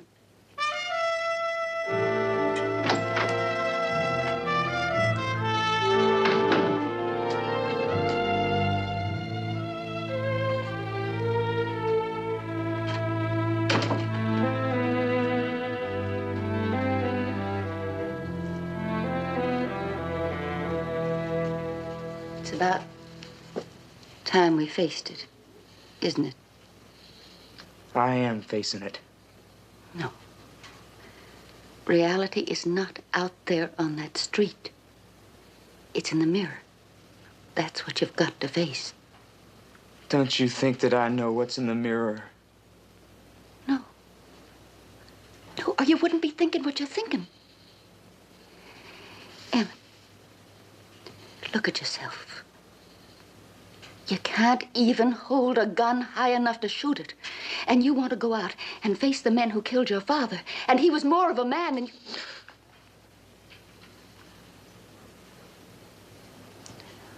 Well, it's true. You can't help Duke Shannon. You'll only get killed. I'm a man. You're not a man. You're not even half a man. You're all they left me after they killed the man you could have been. And I am not going to let them kill the rest of you.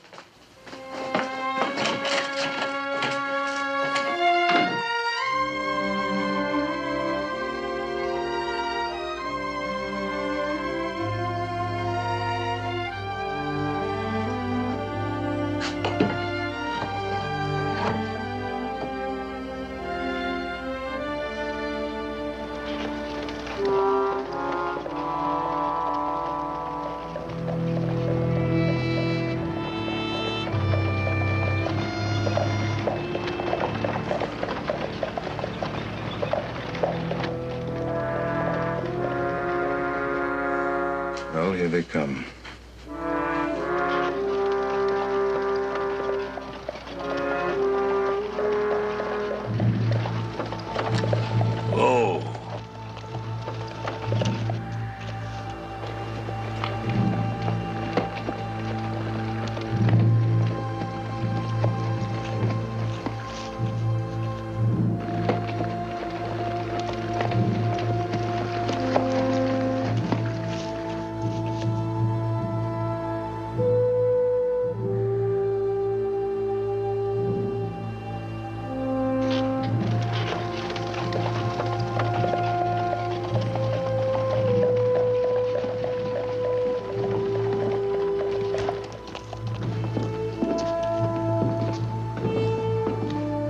You making this your fight, Kramer?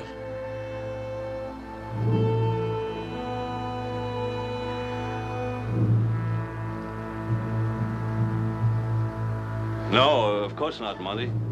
Get inside.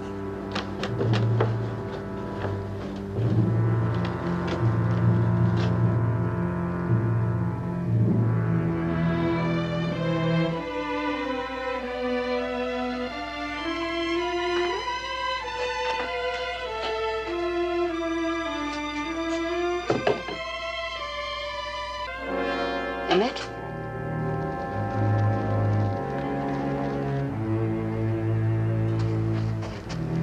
Duke, behind you!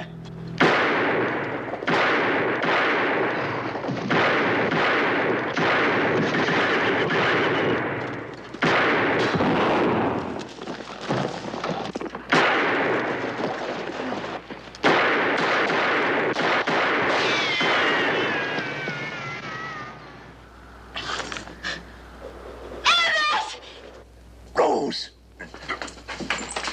Rose, get back!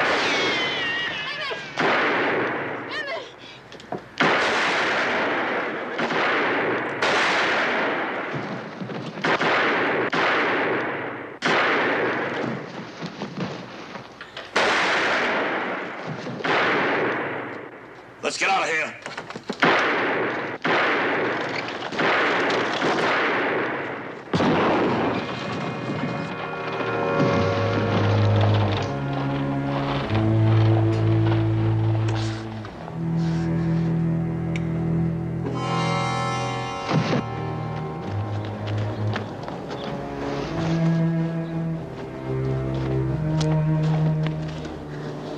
I got one, didn't I? Yeah, and you got Monty, too. You did fine. Don't say anything, son. I've got to. The day Pa died, it wasn't the way I told you. We knew about it, Emmett. We always have. I stood up to him. I looked him right in the eye.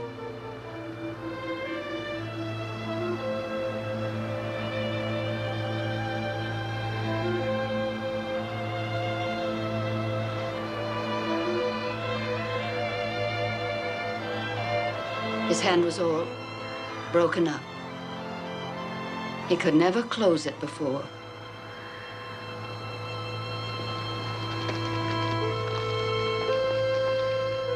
It wasn't really so hard, was it? Kramer, I never expected you to help me. I just wanted you to help yourself. Poor, bent over, crippled up Emmett. He stood as tall as his pa ever did. Don't ever feel sorry for that proud man. Those three that got away, they'll spread the word.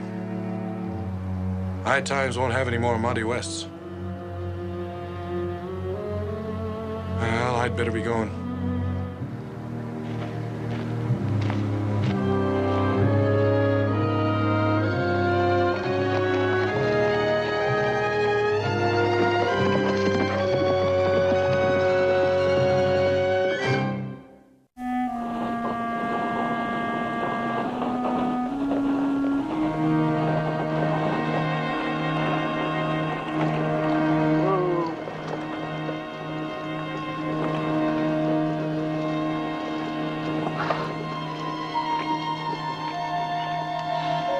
I'll go in and talk to the doctor.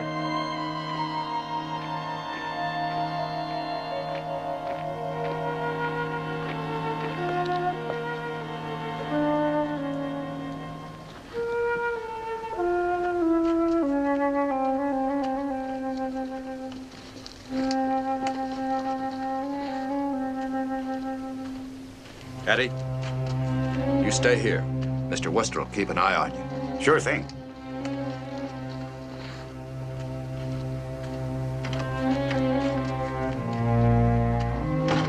What's ailing the girl? She's got If we were sure what ailed the girl, we wouldn't need a doctor. Thought the boy was gonna say typhoid.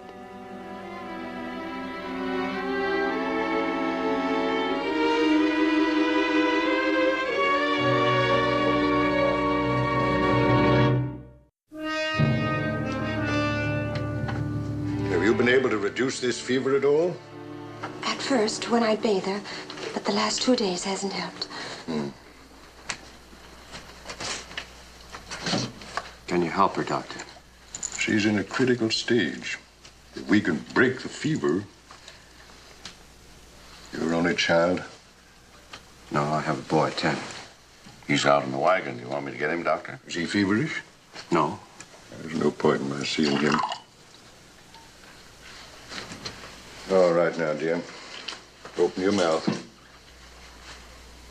Come along, open your mouth. Could I try, please, Doctor?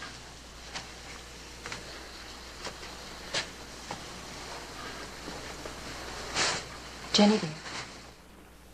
Take this magic sweet for me. It'll make you feel cool and happy.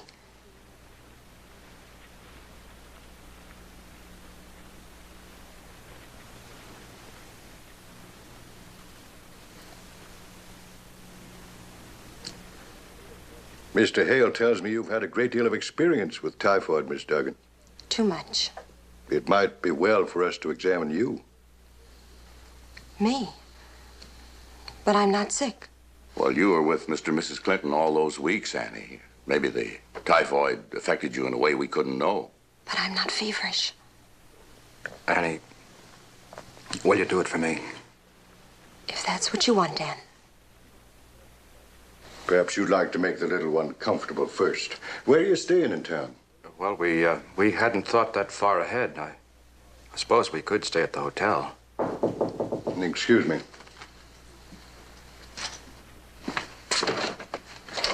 Doc. I'm busy, Loomis.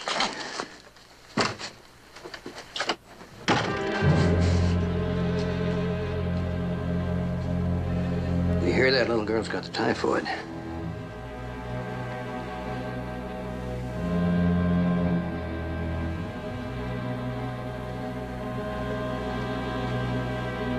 We're sorry, mister, but don't plan to stay in Tres Cruces. Now, just a minute, Loomis. You listen. Last time we had the typhoid, we buried 19 people.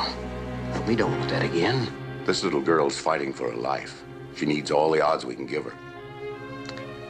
Well, do what you can for her, Doc. Just remember, it's us here in town that comes first. Sorry, mister, but I got kids of my own. I hope they're never sick in a strange town.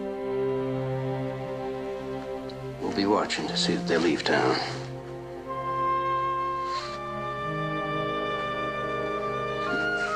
We've been caring for her in the wagon.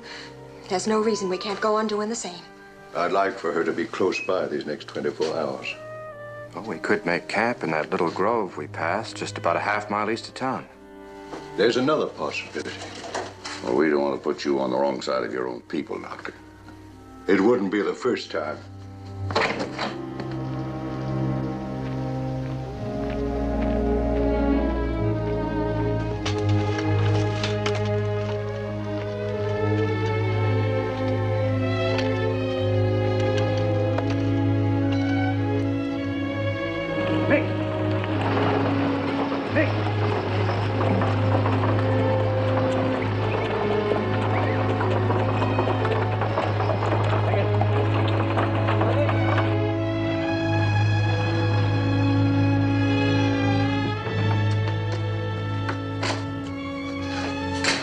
Satisfied.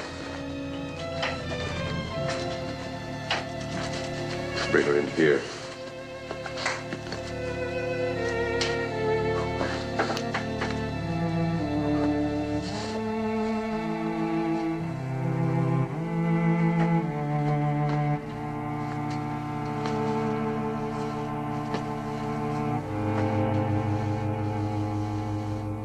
I don't know how it is with you, Mr. Hale, but real wickedness, thieving and such as that, doesn't trouble my soul as much as the petty meanness of decent people.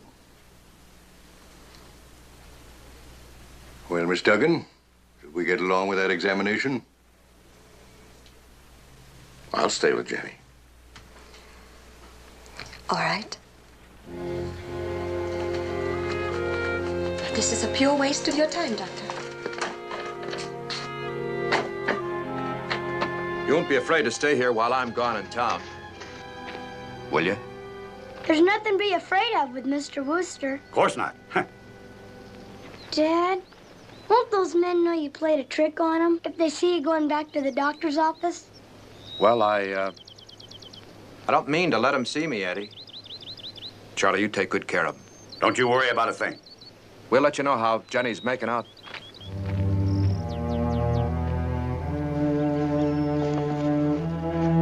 Be careful, Mr. Hyatt.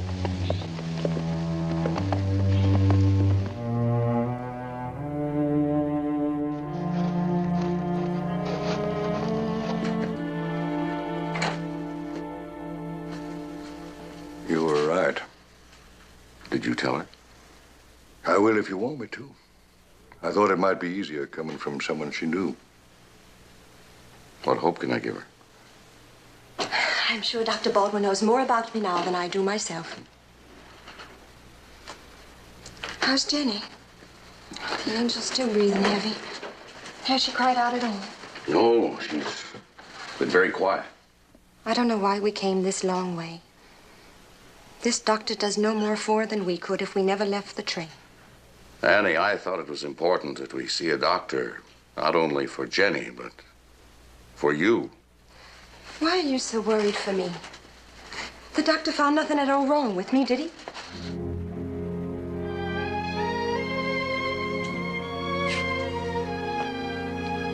What is it, Mr. Hale? Has he told you something he wouldn't tell me?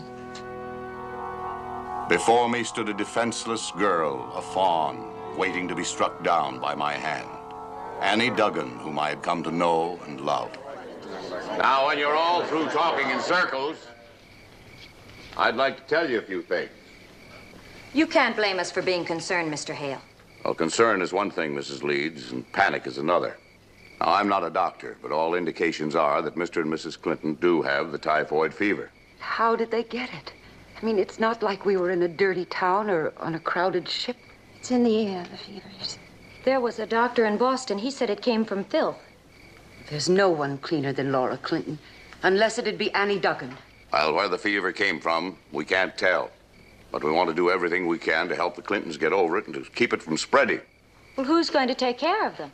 After all, she's only a servant girl, not a nurse. I'll manage. Have you had the typhoid? No.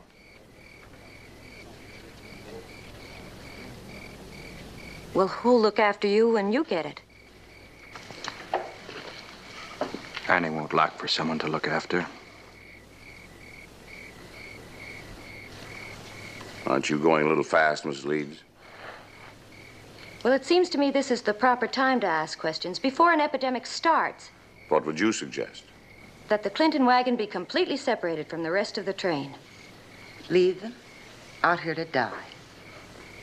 We'll let Mr. Hale arrange an escort back to Fort Defiance. I can't even spare one man. I wouldn't think of sending him back with less than 4. Mr. Hale, there's no need for anyone else to be touched by this trouble. Put our wagon last, and let me make camp a little apart from the rest. It'll be the same as if we were in quarantine. Well, that's just what I was going to do, Annie. It's the only possible solution.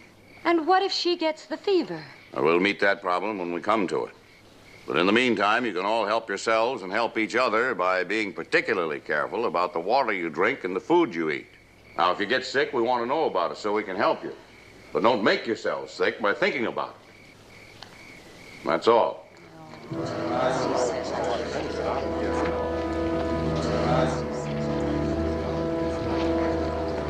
Martha? I hope you don't feel I was heartless just now. No. I don't blame you for being worried for Johnny's sake. He's all the family I have now. Aren't you worried about your children? They're a sturdy lot. I hope they won't get the fever. Excuse me, Martha.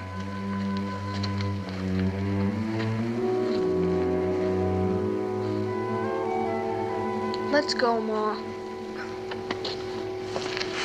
Well, now, if it isn't the uncrowned king of Blarney Castle, with such a sad face as the man is wearing. Danny, I hardly know you. I wish I could take over here. It seems to me you've got 2 somebodies dependent on you. Well, I'll help you all I can. And risk the fever? No. I had the typhoid fever in the war. You can't take it twice. Now get all the rest you can. It's tiredness that gives it a hold on you. It's them we must worry about. You worry about them, and I'll worry about you.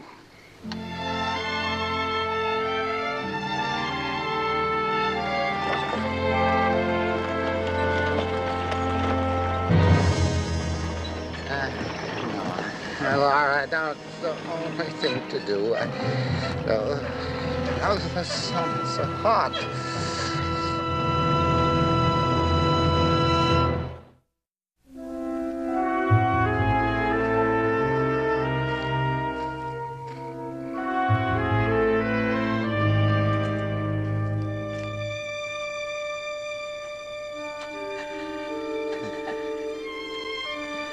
They left me in the sun. So bright. Hot. Oh, please, there must be some shade. Don't fret yourself. It'll soon be cooler. This water's cool. Fresh from the spring. Daughter couldn't have been kinder.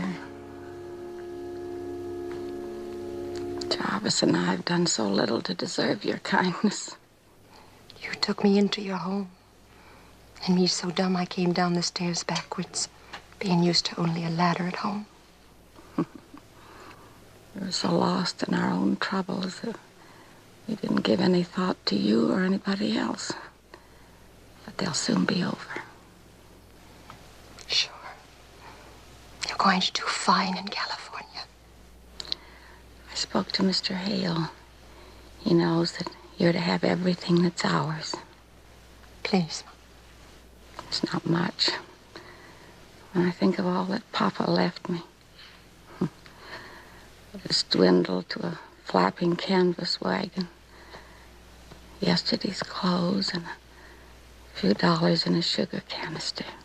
It's all yours, Annie. Use it better than I did my legacy. I won't hear any more of this talk. You're going to be fine. We'll all see California together. One thing I finally learned is to face the unpleasant. Might as well. It doesn't go away just because you turn your head or close your eyes. Don't cry, Annie. It's the Lord's will. Maybe it's a kindness. Jarvis will be spared the pain of trying to make another new start at his age. If only there was a town with a doctor. And Mr. Hale have done all a doctor could do.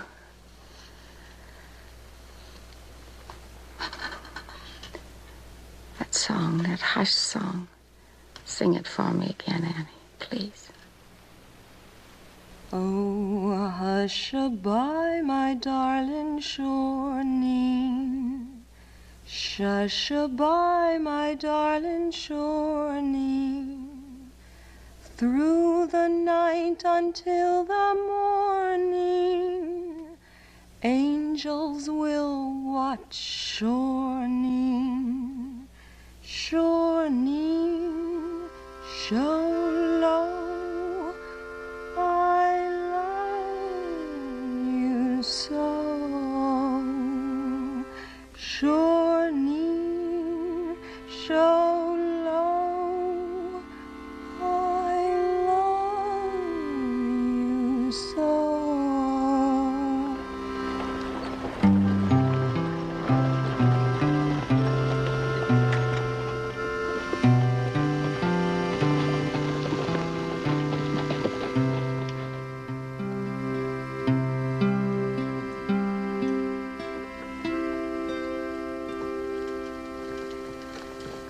Annie, why don't you go out and get some fresh air for a while?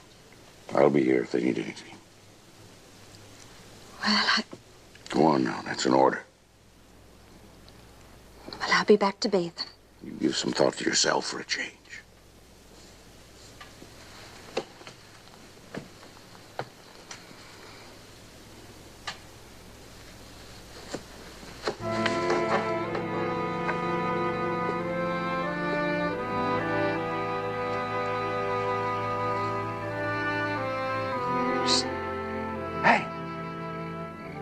here. Oh, why didn't you give me a start? They wanted to see you. But you mustn't come any closer, you darlings. They send their love and a present. Oh. Eddie made that necklace. Hey, Eddie. Why, it's a beautiful necklace. Jenny sends you the baby tooth we pulled this morning. Thank you, Jenny.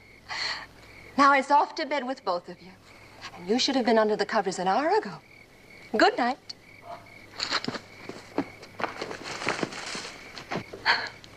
They miss you, honey. And I miss you. And I worry for you being close to me this way.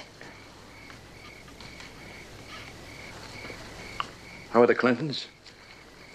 Twice I thought he'd gone to the country of the quiet. And then he rallied and looked at me as if he knew me for the first time in days. Annie, don't go back to that wagon. Chris and I can stay with them. My place is there, Dan. I want them so to get well. But you've done all you can do.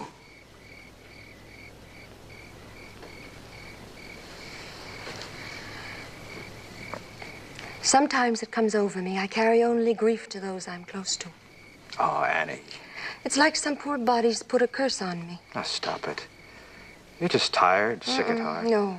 I've thought about it before. 7 of us sailed from Belfast. And where are they now? My brothers, sisters, mother, father, died of ship fever and buried at sea. With all the things you've seen in the past few days, I'm sure it's stirred up a lot of painful memories. And the O'Connors. Where are they? They took care of me in New York when I knew no one else, Dan. They're dead. Dennis burned to death in the fire. Kathleen and wee Sarah wasted with the fever. And now it's Mr. and Mrs. Clinton. Annie, listen. I don't know of anyone that wouldn't feel the same way. How many of us haven't seen death take those who were nearest and dearest to us? Annie, haven't I the right to feel cursed too? I who lost a wife and boy baby in the same night? I'm sorry for playing the banshee. Ah. That's my girl. I think you should look forward to what's in store for the both of us. That's your good medicine. You're a wonderful, strong man, Dan Hyatt. Did you know that? But gentle with it all. Ah. Kushla Makrim. You know, you could cuss at me in Gaelic and I'd never be the wiser. What does that mean? Kushla Makrim? Oh, I don't know how you say it in English. I suppose it would be the pulse of my heart. Well, Kushla Makrim.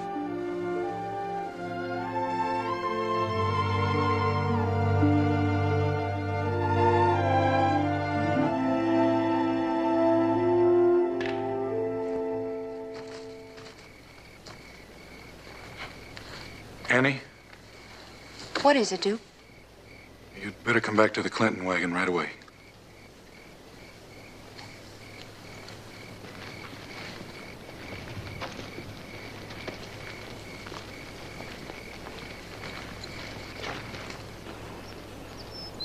As they were together in life, may they also be united in death. May the bond of love that joined them here not be broken, but increase in strength throughout all eternity. Amen. Never heard of anything to match it, Bill. 2 of them together. Dying together like that, not 20 minutes apart either. Mrs. Clinton wanted to be first, to be waiting for him.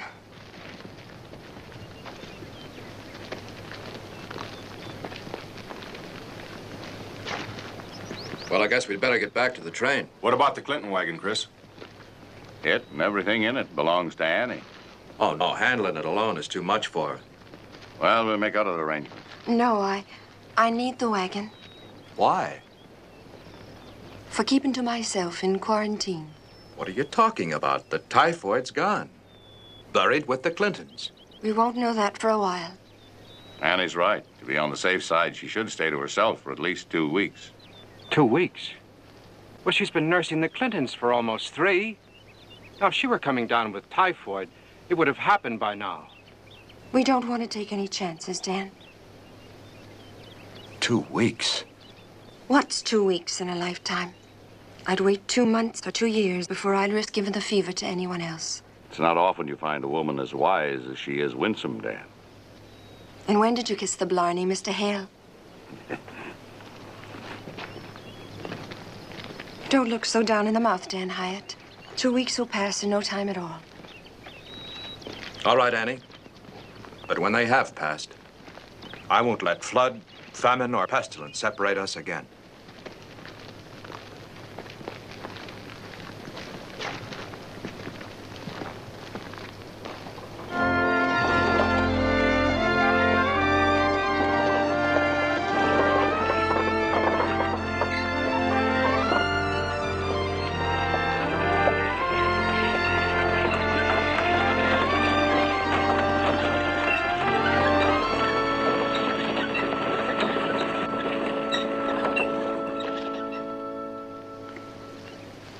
Hello, Annie.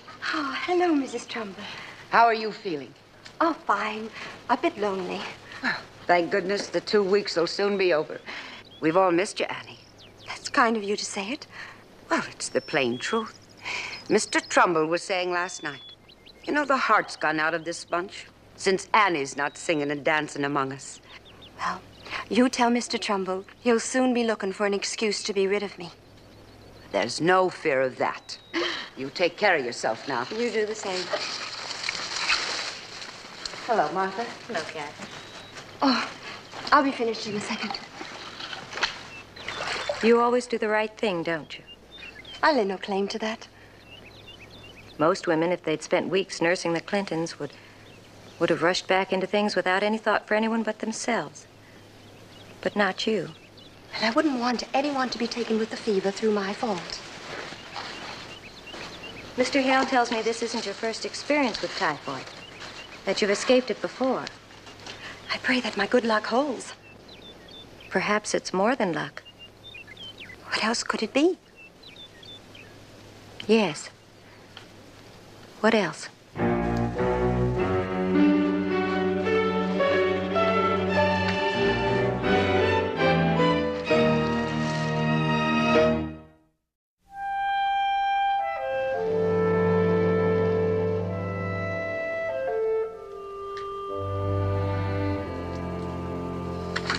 Well, Annie, I can't see anything wrong with you. It's been a full 2 weeks. So welcome back to the land of the living. Thanks, Mr. Hale. Why so solemn? I thought you danced a jig. What's worrying you now? When the fever's been all around, how is it that I've never had it? Annie, you're priceless. Here we spend 2 weeks worrying you'll get the fever. You don't. Now you're disappointed you haven't. Not disappointed, but isn't it strange? Strange and wonderful and nothing to worry about. Annie? Well, don't disappoint your friends. Been 2 weeks, you know. Thanks.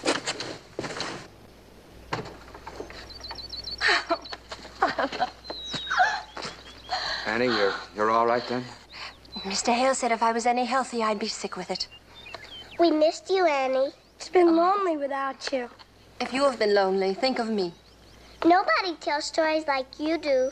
And Dad's hardly said a word in 2 weeks. When I did, they wished I hadn't. Lady Caroline Willoughby has missed you most. She's been too sad to eat. It looks as if the poor dear has fair wasted away. We'll have to think of some way to coax her back to the table. I know a way we can get her to eat. Oh, and what's that, Eddie? Make Thump tonight for supper. Yeah, Thump, Danny, please, Thump.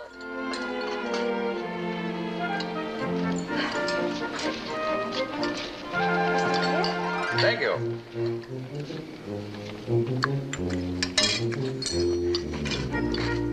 Good more thump, Mr. Wooster? Well, as long as you're forcing it on me, I wouldn't want it to go waste, you know. Annie, I don't know how you do it, but in this dish, you make the potatoes seem important. It's an old Duggan secret. You notice they're Irish potatoes. Sure wish you'd give this recipe to Charlie. Well, I'd be glad to. You just be wasting your time, Annie. Give this recipe to a cook like Charles, it'd be the same as handing a Comanche a violin and expecting to hear a Beethoven sonata come over. Here, you sit down, have your supper. I'll finish. Great, isn't it? Huh?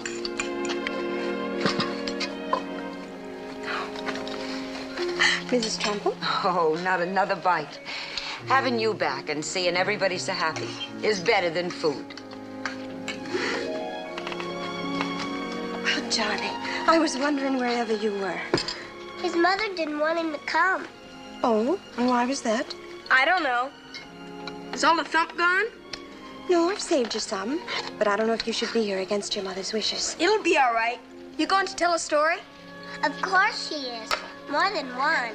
I want to hear the one about the meanest man in No, the Shannon Mermaid. No, the last gleamer. Supper first, stories after.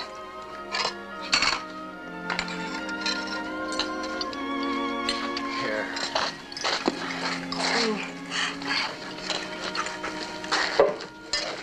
Here you are, serving everybody else, and you're the guest of honor. A fine celebration. The best. Don't you think I'm a generous man? To feed so many? Well, to share you with so many. I was sorry not to see Martha Leeds here. Well, maybe it's that Martha doesn't like parties much. Well, just so long it's parties she doesn't like. I'm not sure what Martha likes or doesn't like. I haven't spoken to her often, but when I have, she seemed to be saying one thing and thinking another. Well, there's not many that are as direct as you are, Annie. Don't judge her too harshly. It's not for me to judge her in any way. Come on, have your supper.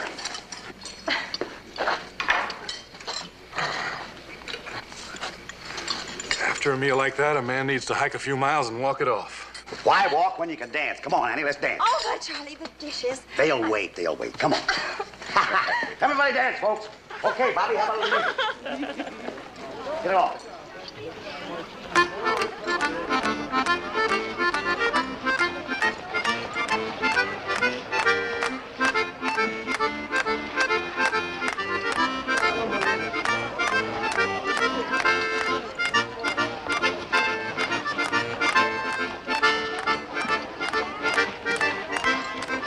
I told you not to come here. Come on, Johnny. But, Ma! Martha, please, let him stay. I've got something to say, and I count on you as a friend. I'd like for you to hear it. I'm glad you count me as a friend, Dan. I'd like to speak as one. Fire away. Don't let your children spend so much time with Annie Duggan. You call that speaking as a friend? Listen to me, Dan, for the children's sake. My children are never happier than when they're with Annie. And I intend for them to be with her as much as possible. Excuse me. Hey, Annie, let Charlie catch his breath before he collapses. Whoa, music man. Friends, I'd like to tell you all something. With Annie's blessing, Annie has consented to be my wife. We're going to be married just as soon as we reach Tres Cruces. That's wonderful. Now you're really going to be part of our family. Oh, yes. No escape now.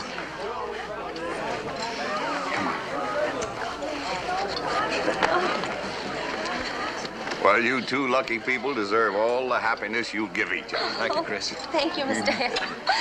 You won't marry me, Dan must be second choice. Well, she'll marry me, Charlie, but she'll dance with you. Congratulations.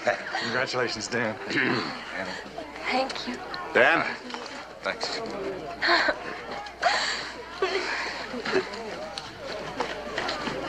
Congratulations. Thank you. Thank you. I hope nothing mars your happiness. Come along, Johnny. Oh, What's the matter, Annie? Nothing. I'm just chilly. Oh, we can't have you shivering. Hey, play us a tune to warm us. Huh?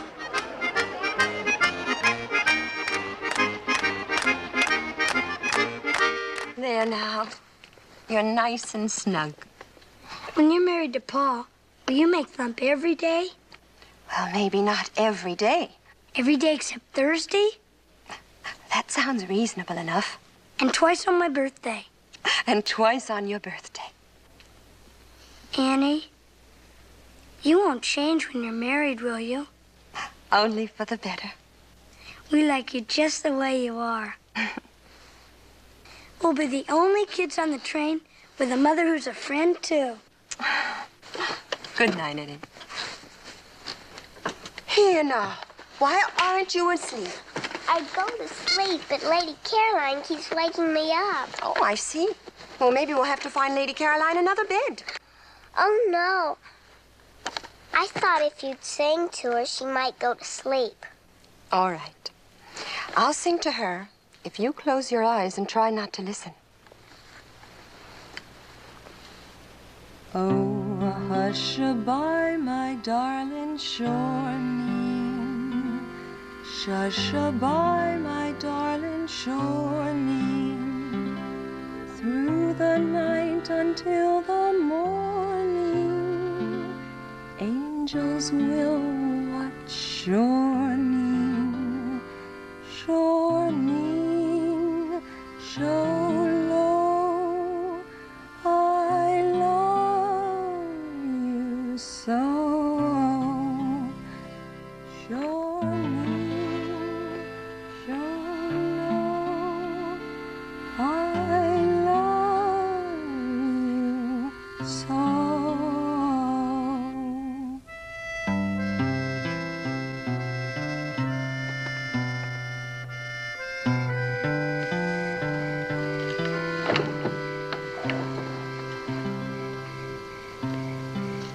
Hey. Am I marrying you only to lose you to my children? I'll try to save you a little time. I wonder if you'd care so much for me if I were childless. You're well supplied, so we needn't worry. Oh, Annie, I love you. And I love you, Dan. These have been empty days without you. I want to be a good wife to you, Dan. To give you only happiness. Do you know something? You will.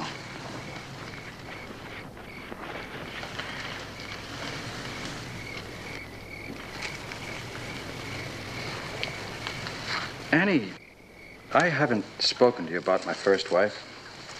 She's a lovely woman. Good mother. Everything a man could ask for in a wife. When you've had the likes of her, how can you stop to give me the time of day? We were so much alike that neither one of us could ever do anything the other didn't expect. But you know, you're the unexpected, the unpredictable.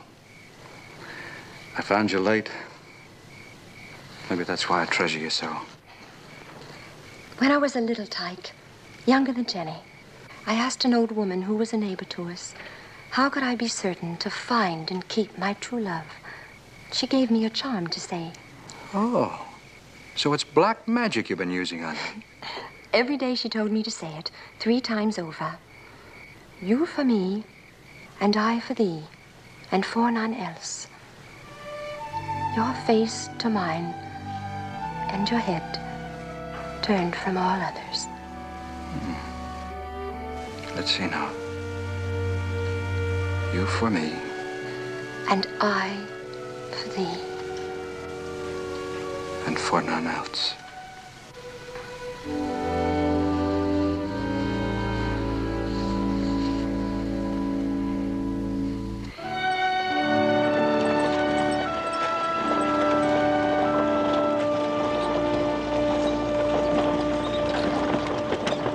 Some people thought it queer. A man of Donald's standing who'd stooped to marry a mermaid he knew nothing about. Jenny, don't you like the story?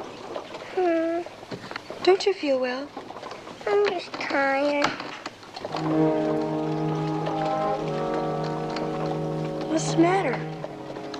Eddie, would you help Jenny to lie down in the back, please? Is she sick? Maybe it's just a touch of the sun.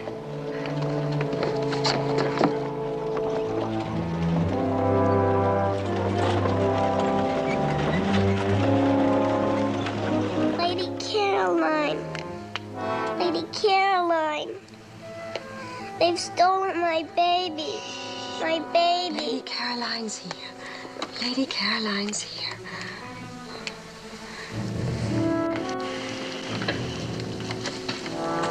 What do you think, Chris? I hate to say it, but I'm afraid it's typhoid. No, it mustn't be. How can it be typhoid, Mr. Hale? You said so yourself. I was fine. I know, Annie. But I also know this child has typhoid fever.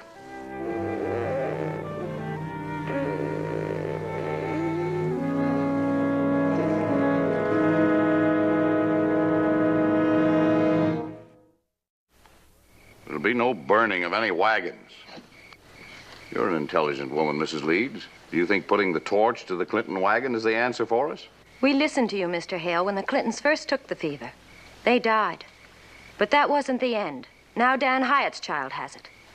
I can't speak for Dan, but if Jenny were my child, I'd blame you. That's your privilege. If you don't take immediate steps to protect the other children, then I say it's our duty as parents to act as we see fit.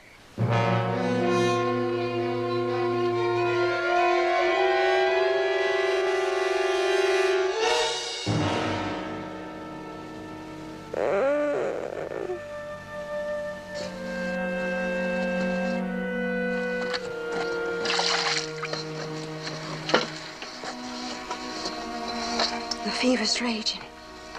I'm doing all I know, but it's of no help. We need a doctor. There isn't any. There's one in Tres Cruces. I think the best thing to do is take the family into town. That way, Jenny will have the proper care. And Eddie, too, if he should come down with it.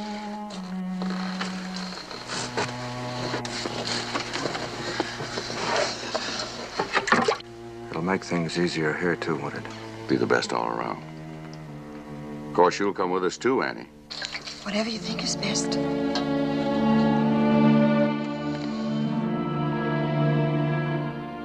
Annie, there's no kind or easy way to say this. But did you ever hear of anyone who was called a carrier? No. Well, it sometimes happens with typhoid. A person seems perfectly well, but he's carrying the disease inside of him. It does him no harm, but in spite of himself, he passes it on to others. No. I knew a man like this years ago. He was as innocent of what he was doing as you are. You're saying it was from me Jenny got this fever? From me? Not just Jenny, but Mr. and Mrs. Clinton, and Kathleen, and wee Sarah, and maybe dozens and dozens of other poor souls I can't give a name to. It's not your fault, Annie. No one can blame you for this, and you mustn't blame yourself. It was from me. The Clintons took of it and died. They died. And Kathleen, and wee Sarah, and my brothers, my sister, my mother, my father. Oh, no. No. Merciful Mother of God, no. Them that has been nearest to me has died, and I killed them. I killed them. Annie, we want to help you. You're lying to me. You must be. It can't be true. You know I wouldn't hurt Jenny. I'd die for her. You know that. You're lying. You're a liar. Annie.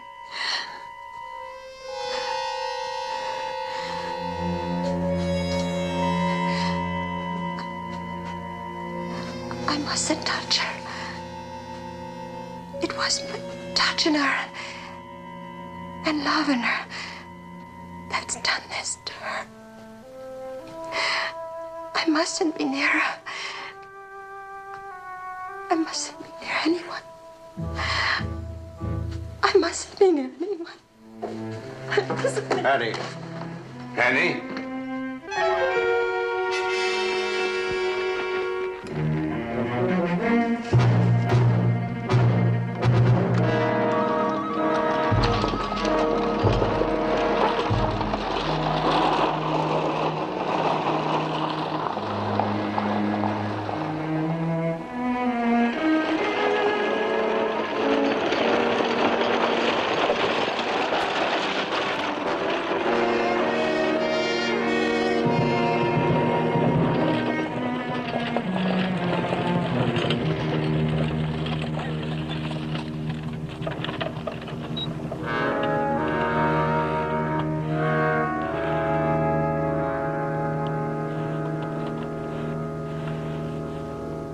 Doctor, how long has Annie been like this? Oh, possibly since she was a child. She thought she escaped the fever on board ship, but she may have had a light case which left her a carrier. Is there any hope? Well, it depends on Annie. On people who may care enough to do the things that'll have to be done. Annie. Jenny. It's all right. Papa's here. Annie, where's Annie? No, don't fret yourself, honey. Don't fret.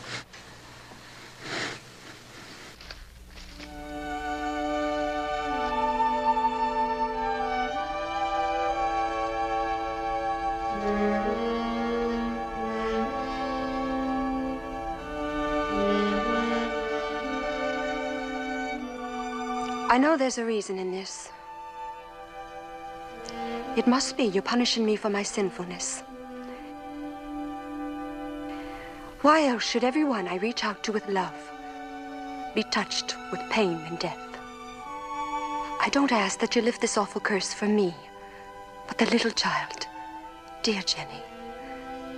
What sin could there be in her? She's as close as I am likely to having a loved child of my own. Let her live, dear God. Don't let her die. I promise I'll live out the days and nights ahead, just like you said for me. Trying only to bring no more pain and hurt on anyone else. But my Jenny, don't let her die. Don't let her die, dear Lord.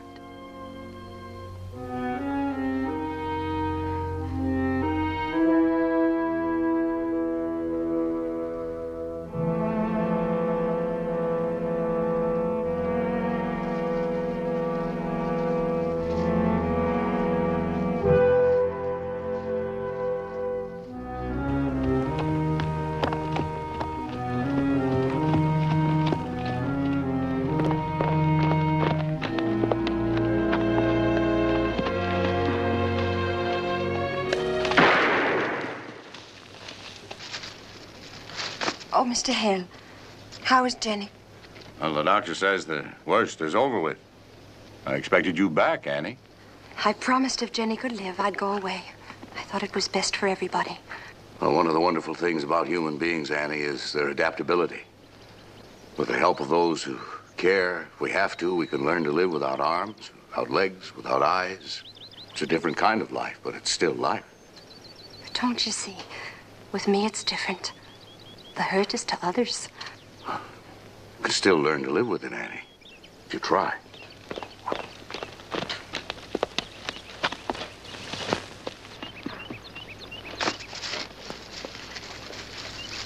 Dan. Who's with Jenny? She's with the doctor. They'll manage till you get there. I can't go back, Dan. I mustn't. Jenny'll be all right. But next it would be Eddie. They want you back. Almost as much as I do. What kind of life would they have if people find out about me? You saw how decent people become when they so much as hear the word typhoid. The doctor can cure you. It won't be an easy cure, or a short one. You'll have to be away from us for a year, maybe longer. But while we're apart, at least we'll have some hope to live on. I think what's between you and me, Annie, is worth fighting to keep. Don't you? You know. You must know. You for me. And I for thee. And for none else. Your face to mine. And your head turned from all others.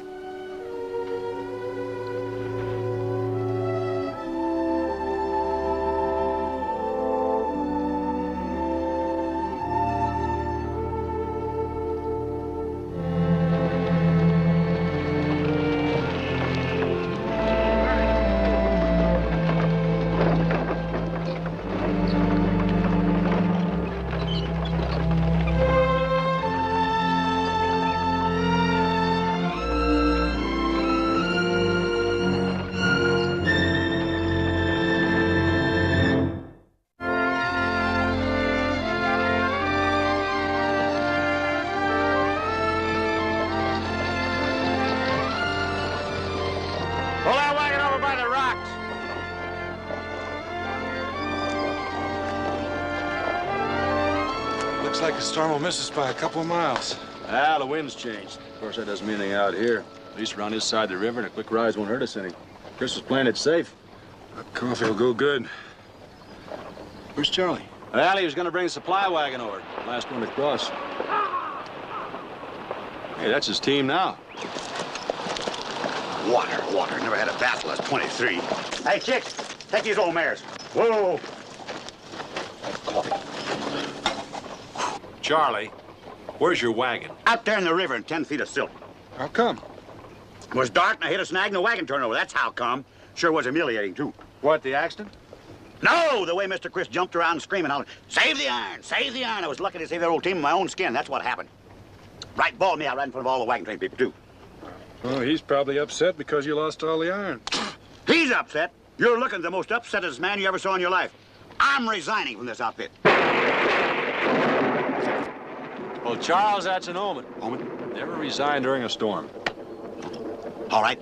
I'm resigning the first thing in the morning. You wait and see.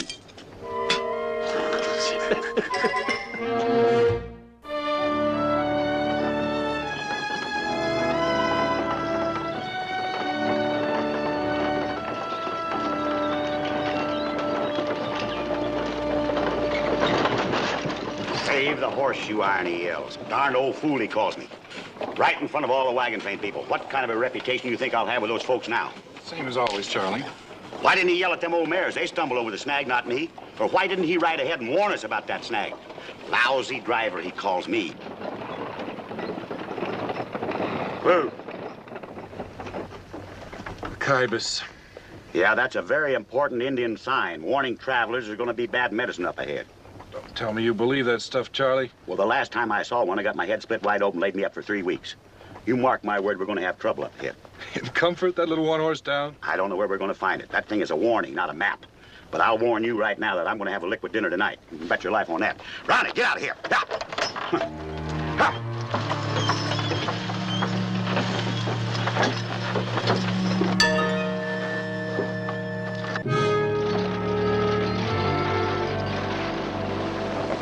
If I was to unlock those things, would you try to escape? Yes, indeed.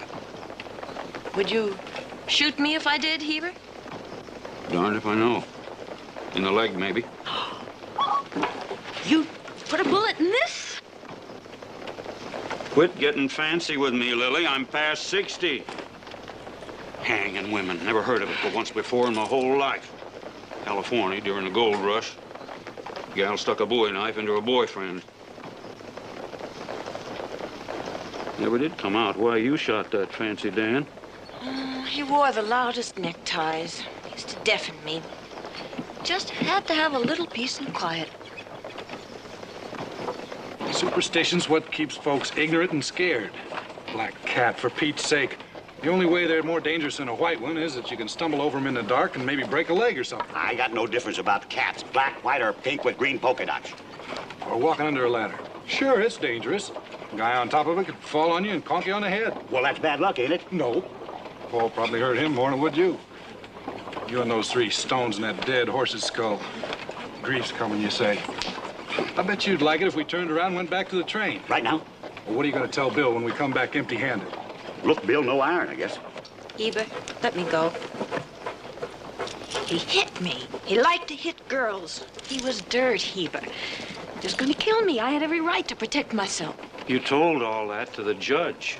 Yes, and wasn't believed because I am a dance hall girl. I don't want to die. Not yet. Not that way. I haven't lived yet, not me.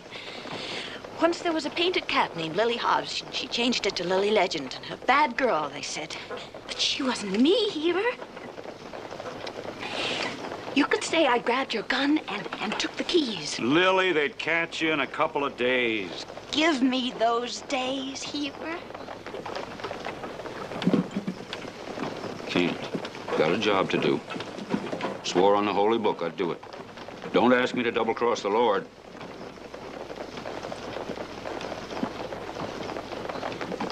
If you force me to use this gun, it won't be in the leg. Gone almost half a mile already and nothing's happened yet, Charlie. It must be an awful slow-working kibus. Whoa! Slow working, huh? Well, I told you. Now you've probably made a man.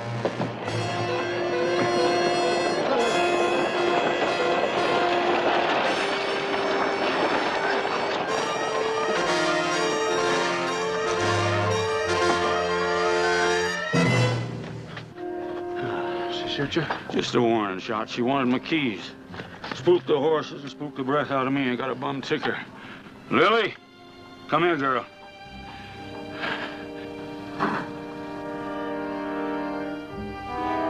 Have a drink of water. That's fine, Lily. Drop the gun.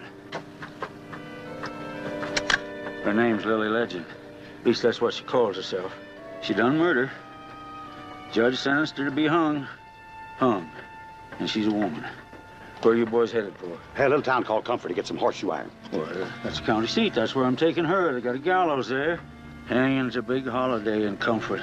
She ought to draw a right big crowd on Saturday. You take her for me. As good citizens, living up to the law. You're taking her, ain't you? Ain't no gallows where I'm going. Yeah. Oh, you're right.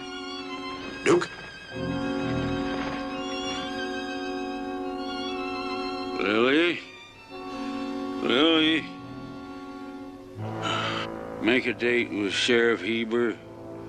Will you, Lily? For Saturday night?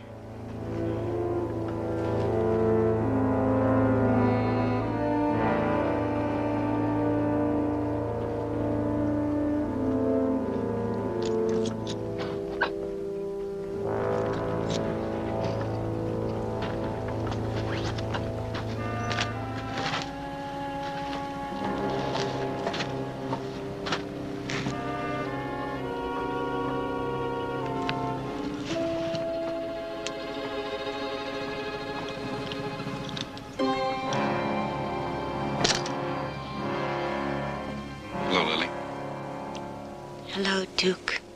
You two know each other? Not long ago, we were engaged to be married.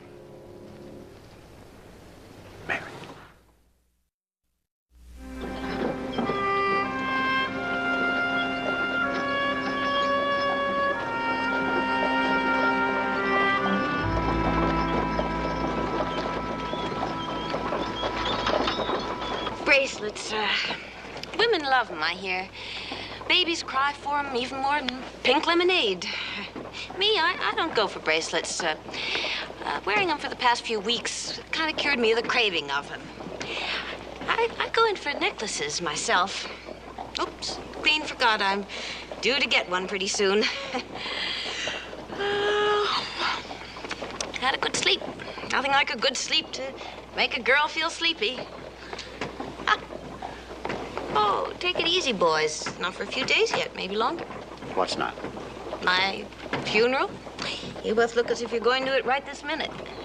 Before I forget, no flowers. Use that money to get oiled, roosted to the gills. That's how I want to be remembered, through a Rip Snorton hangover. Eh? I don't know you well enough to tell you to shut up like I do Charlie. That wasn't very funny. You know me as well as Charlie? Why, were you engaged to him, too? No, we're both married to the wagon train. Never had time for each other. How long has it been since you two kids were engaged? Well, let's see. I was about 10. Duke was 2 years older, right? Going on 13. It was a real hot romance. At school, he used to dip my pigtails into the inkwell, and I used to kick him in the shins during recess. Then, one day, his voice changed. Well, that threw me. Could I really go for a baritone, I asked myself. What would my family say? Well, you know what they said. No. Not a thing. Because the only family I had was a father who was tone deaf and stone drunk most of the time. So I told Duke I was his. You remember what you answered? I told her to beat it or I'd put a mouse in her desk. So I beat it. I moped for a while. Then I tried to make up for it by carrying his school books home. And he let me. He walked ahead of me, and he tried to make the back of his neck look as if it didn't know me. Gallant lad, that Duke. I've always said that. Then one day, an absolutely amazing thing happened. I picked up his books as usual. I got 3 feet behind him as usual. And brace yourself, Worcester. He took back all his books, he'd grabbed my books, and he carried that whole library all by himself. That's when I knew that love had come to Duke Shannon at last. That is the most romantical tale I've ever heard. It makes Romeo and whatever her name was seem amateurs by comparison. Well, don't keep me dangling. What is the end of this story? And I moved. You wrote me some letters, I believe. Almost every day. You even sent me an engagement ring. It was beautiful. 14 karat solid brass. It had a red stone in it that turned white in time. I thought it was turning into a diamond. Would you believe that I was that innocent once? Well, judging from your age now, I'd believe it, yes. Then Pa lost his job, and we moved again. And he returned to his true profession of red-eye taster. Then we moved again and again. You still wrote? The letters came back, Mark, that you had moved without leaving a forwarding address. So we did. Most of the time, we didn't even know where we were going. But I kept that ring for a long time, even after I realized that it wasn't going to turn into a diamond. I saw you about 3 years ago in St. Louis. I was working at the China Hat Saloon. You came in for a drink. I saw you at the bar. I was all set to sing a song, and then I lost my voice or something. Stayed backstage until you'd left. Know you were there? That night, I finally threw away your ring. End of engagement.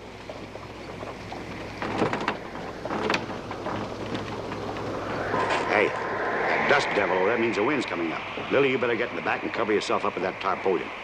Any minute now, the wind will be wheeling down here like a million devils. Go on, go on, go on.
place.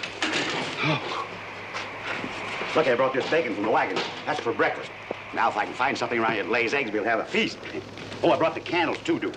There's nothing as gloomy as gloom. Put them around, light them. Got this lamp. Well, that old wick will burn out in no time. Go ahead, put them around. Oh, yeah, brought my coffee. Lily, just wait till you taste my coffee. Tell her, Duke.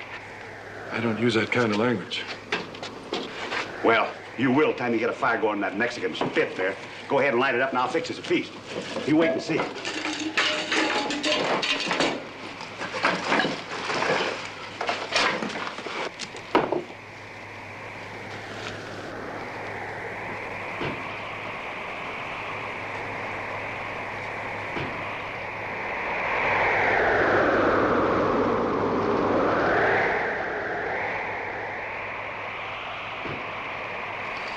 Well, we're all fed. Fed up would be more like it. Listen to the insults I have to take from that young whippersnapper. Oh, let him alone, Duke.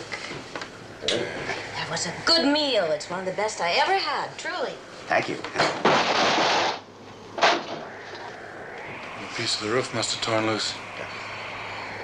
I'll clean up. I'll help you.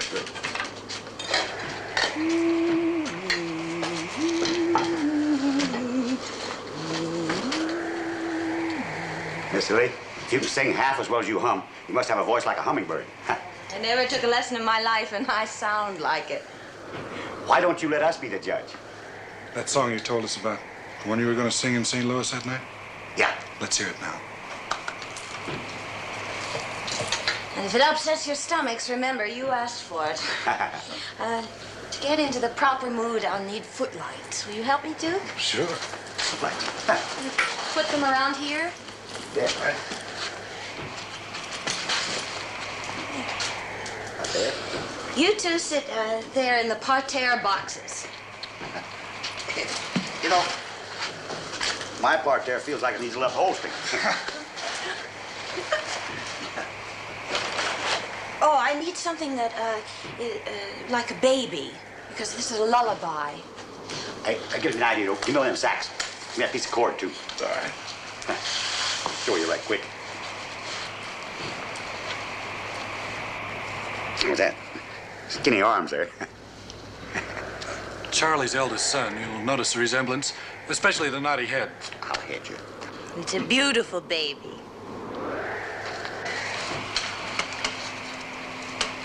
Now, this is a cradle song. It's a funny thing to sing in a honky-tonk, but the idea was it'd make him cry and it'd make him thirsty. Anyway, it was written by a young German composer named Brahms. Can't remember his first name. It was something like John. I learned it from a girl who'd just come over from Germany. It's a very sad song. Lullaby and good night, guardian angels to watch you. Close your eyes, dear, never fear. Sleep all the night through. Go to sleep, go to sleep. Close your eyes now and rest. Go to sleep, go to sleep. May your dreams all be blessed.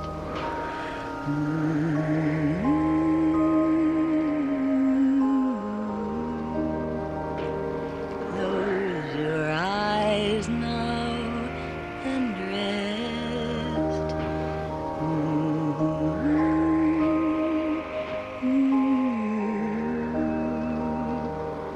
May your dreams all be blessed. Who's there? Shut the door.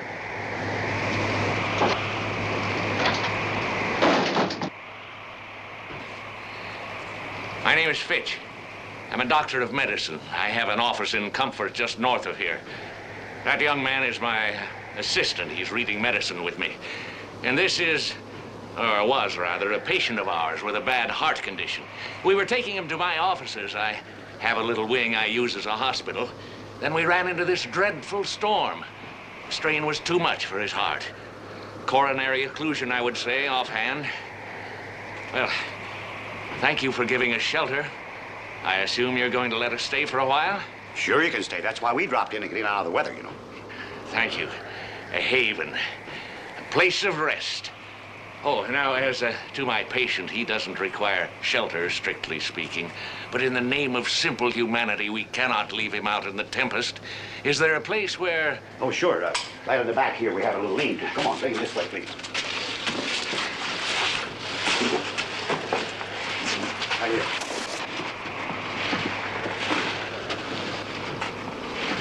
Heart attack? Oh, sure.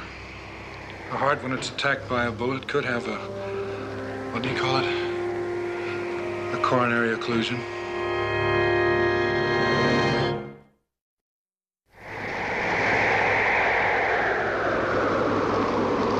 Well, a temporary interment for an old friend. We'll find a more permanent resting place for him post-tempest. Dust thou art, and unto dust thou shalt return. Very appropriate at the moment. We'll require a place to lay our heads. No, we make no demands. A corner of this very room, if there are no other accommodations. Bedroom right there you can have. The shutters may bang around a little bit, but you can lash them down. Come on. Sounds positively deluxe in our present state of weariness. Come, Piper. Good night. Night.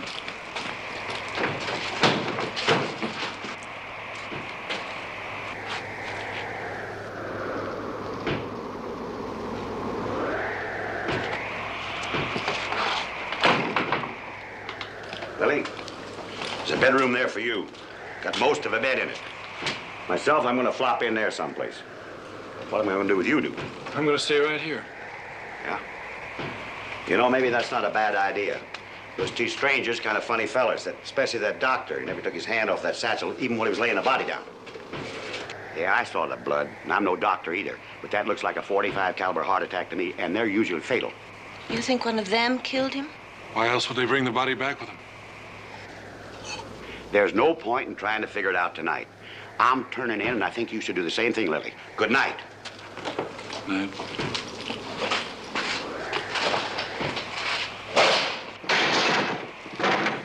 That shutter sounds just like a gunshot. I wish they'd tie it down.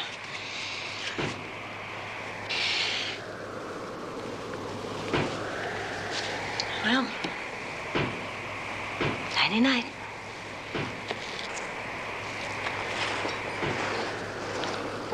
Lily, who did you kill? A friend. A girl can't kill a stranger, can she? Be rude. Right.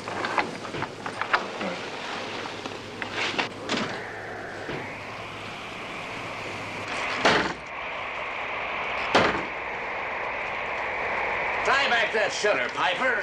We'll neither get any sleep.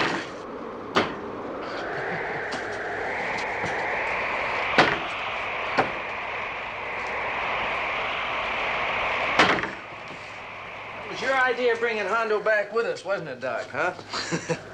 That was one lousy idea. He was our leader. He had planned everything. In a manner of speaking, he gave his life for us, shooting it out with that posse. Yeah. What do we have to go back and get him for, Doc? What good is a dead man? You're quite hopelessly villainous, aren't you? A gross and greedy young man without the least vestige of decent human feeling. Yeah, I'm a real bad fella, Doc. Now, just tell me why we brought him here. So that he could have a decent burial. So he wouldn't be left to rot in some nameless boot hill. He will have proper and reverent words said over his remains. It'll be a comfort to his widow.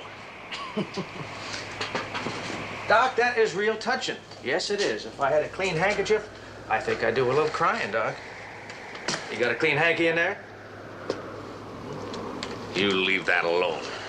Half of it is mine, remember? 1/3. Doc, where Hondo is, the money'd burn before he could even count it. Elena, his widow, she gets his share. Doc, if there's anything that turns my stomach, it's a thief turning honest. A pinch of soda should settle your gastric upset. Perhaps those people in there have some. Now, those two men in there, Doc, and that painted cat, now who are they? I don't know, and I care less. But we'll avoid any trouble with them, and that means you'll stay away from that girl. Yeah, but Doc, suppose she don't stay away from me. I mean, what do I do? Do I cry? Do I scream for help? Go to sleep. We're in enough trouble as it is, Doc, if you want to call it trouble. Because Hondo did a little bleeding. I think jousting around on your saddle must have started it off, because I caught that old man with a beard looking at the blood on the floor. But it's no real trouble, come to think of it. No, just 2 slugs. We got no witnesses, no one to identify us just in case. Now, the girl. Like you said, though, Doc, I'm a gross, greedy young man. But I got 6 notches on my gun, and not one of them belonged to a female as yet. Now, what is your advice, Dr. Fitch? We'll deal with that problem in the morning.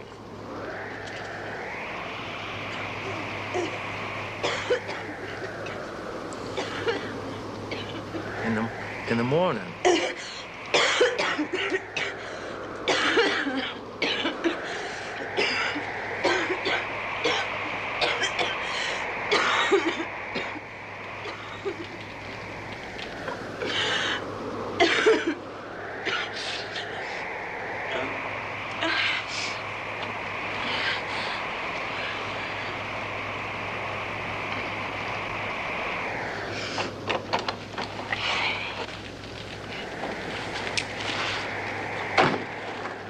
Couldn't sleep?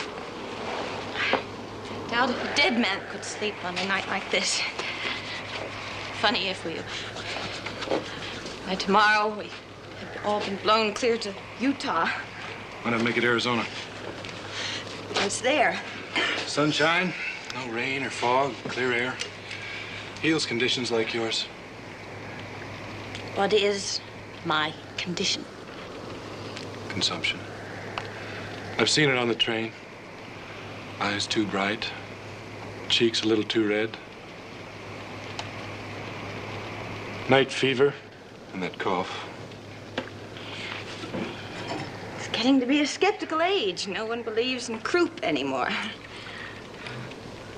No, thank you. My father had it, too. Runs in the family, I guess. He almost succeeded in killing it with booze. Then one day, right in the middle of a shot of whiskey, it killed him. Quick, sudden, like a light turned off. Good way to go if you can't hang around. I was there at his funeral. Where were you? I was there the day before when he threatened that redheaded fellow. How'd you happen to be in Galesburg?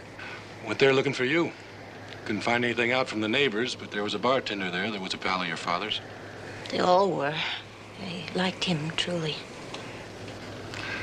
He said your father wrote him from Cedar Springs. But you weren't at that address, so I asked a few more bartenders. One of them finally had it. It was a place called Galesburg, near the rail line. When I got there was a fight going on. Your father and that red-headed fella. It was over you. If he didn't leave you alone, your father said he was going to kill him. There was a big crowd standing around watching, listening, laughing. Talk got pretty rotten. Well, the fellow finally went away. And so did I. And so did I, that night, with him. I should have interfered. I should have taken you away right then. But I thought that the next day, when it was all over, I'd come back and get you and we'd be married.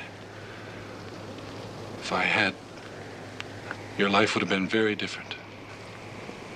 Don't be so sure. I am what I am. Quit crying about me, too. Lily, I want you to marry me. By that same judge who sentenced me to hang, oh, that'd be interesting. I'm going to get you cured. I'm leaving the wagon train. As soon as this gale's over, we'll go down south and homestead a piece of land. I'll get some kind of work and we'll... Duke, you're ordering me to do things. We'll get married, not will you marry me. We'll homestead, we'll go south. Why don't you ask me? Why don't you ask me one thing? What? Do I want to go away with you? Do I still care about you? Do you? You're the only man I've ever loved. No, Duke, I will not go with you.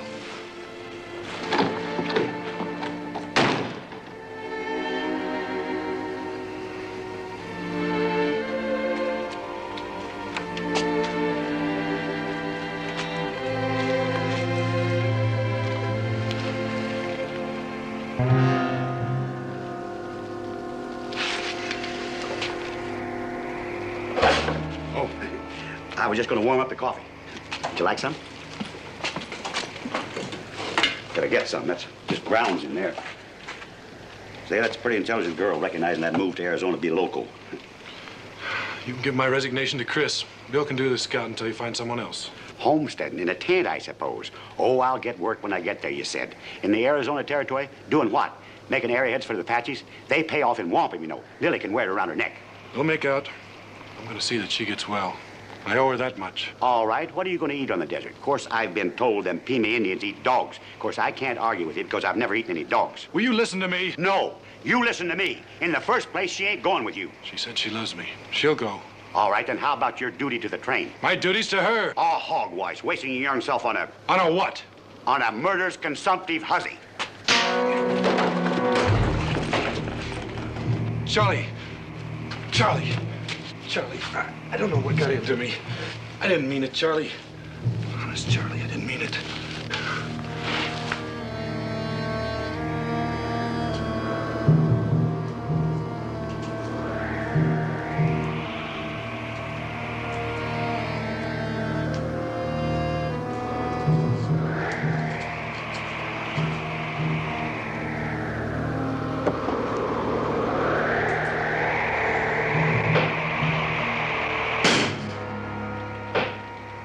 Guess that shutter must have broke loose again.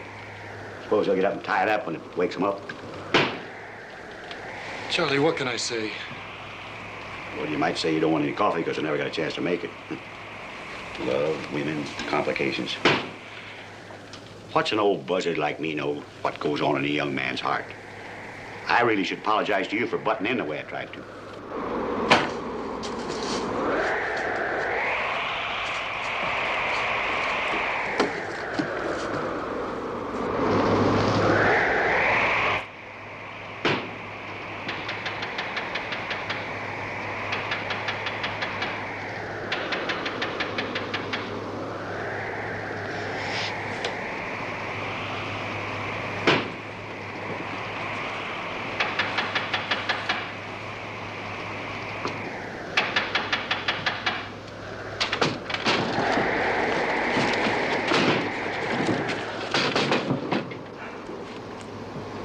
What do you want?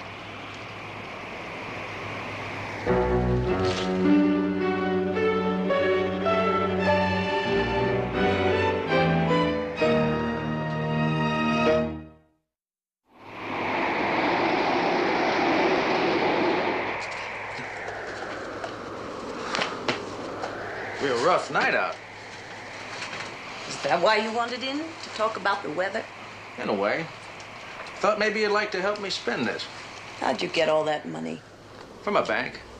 Real good terms, didn't have to pay no interest at all. And the law wasn't interested either? Oh, sure, honey. Why, all my life I've had marshals and deputies feeding me and trying to protect me. They're so interested in me, they got a notice in every post office just begging to find out where I am. Honey, why don't you and me quit sparring? You just heard the bell. Round's over. What do you want? There's about $1,000 here. You know I got 50,000 more right here in this bag. Nice, fresh, green dinero. You get the smell of that? Huh? Honey, that smells of South America. White beaches, soft music. And Europe. Paris, Monte Carlo, you name it. Feel it, touch it, heft it. Go on, get the feel of it. Feels comfortable. Why me as a traveling companion? I took a look at you a couple hours ago, honey. That's all I needed. That shutter that banged in your room. Yeah, poor Fitch, huh? It scared him right into a heart attack. You know, that's the second one I've seen today. They might be catching. What do you say?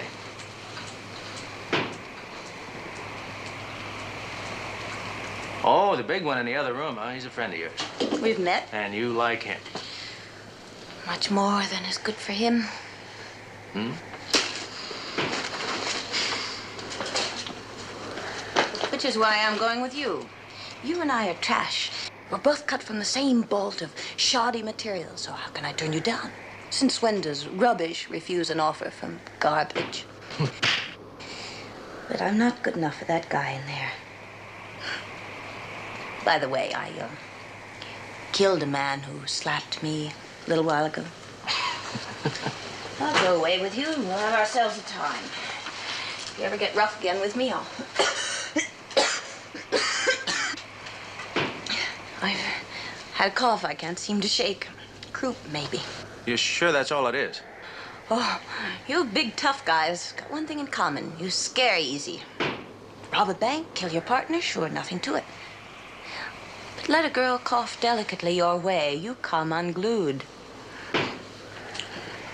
Listen, I saw my brother die of it. He choked to death trying to take a breath. He strangled just like he had a rope around his neck. Look, I got a great idea. Beat it. You don't have to be so touchy about it, honey. I was just asking, that's all. After all, a black duster like out there is not too good for your crew. You're so right. Well, now that you've pulled yourself together, you still want me to go with you? More than ever now. Then let's go.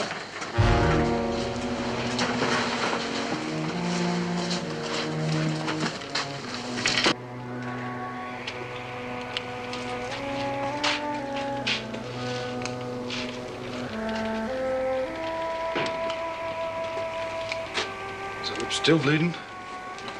Well, if it is, it's because I'm so doggone healthy. You know, I got enough blood for 2 people. In fact, I should have been twins. I'll go back then. If that old doctor's a doctor, I'll let him doctor me up a little bit. I'll be right back.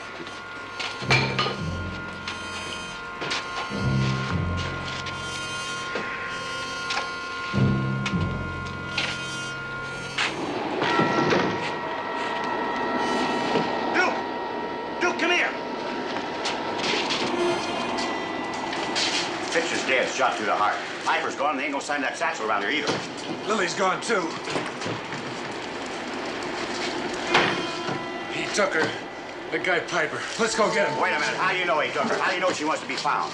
Why would she go with him and not me? Because you're the only man she ever loved in her life, that's why. Well, you're just gonna stand there and let her run away with a man who murdered his best friend? Come on, let's find him.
What's the matter with you?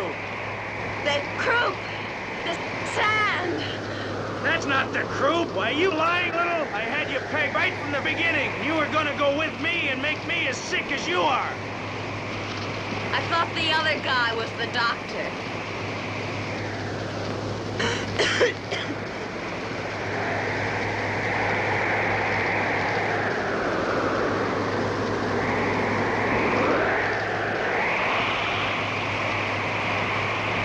Sick? Oh, no, she's dying. And I was in the same room with her. What? I could catch it. Yeah, you can catch it if you're in the same room with them. And I was in the same room with her. What?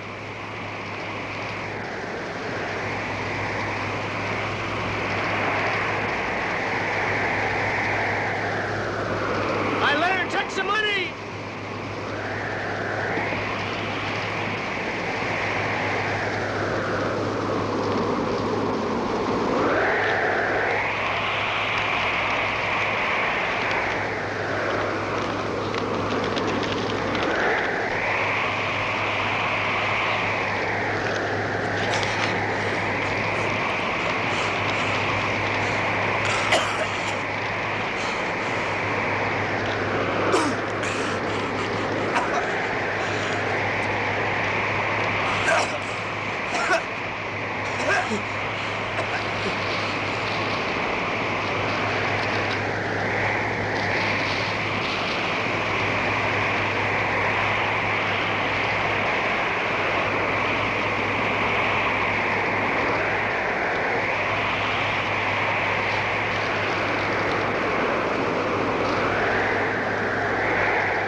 No wonder that doctor held onto that satchel.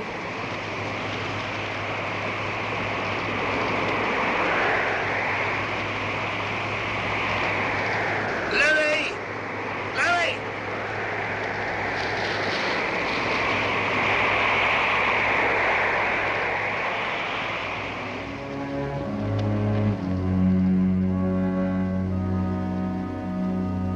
Lily! Lily! Lily!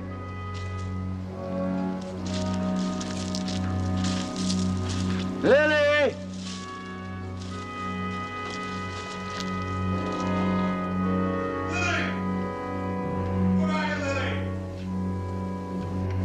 Why, right here, Duke. In school, at my desk. Right in front of yours. Lily! Lily! You're playing tricks on me. You know where I am. Always. Wherever you are.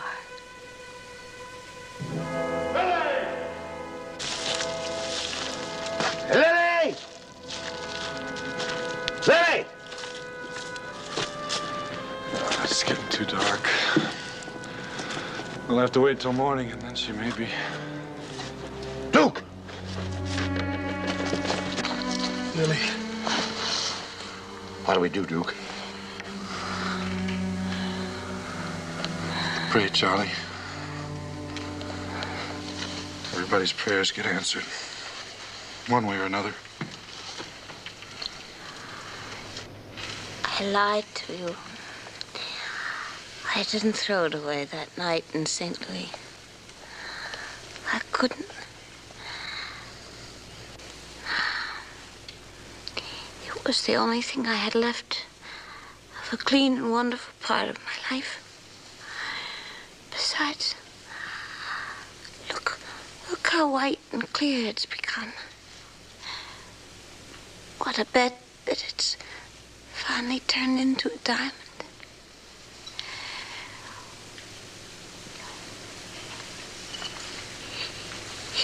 Heber, I'm keeping that date with you.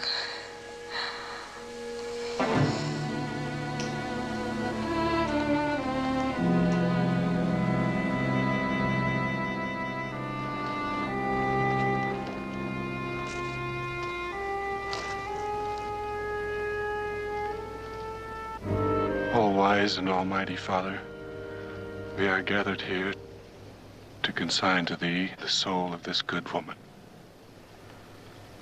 We who sorrow for her and who will sorely miss her are comforted by the knowledge of thy compassion and divine grace, which thou bestowest on all thy children. And so, dear Lord, we leave this flower in thy bosom to sleep in final rest. Amen. Amen.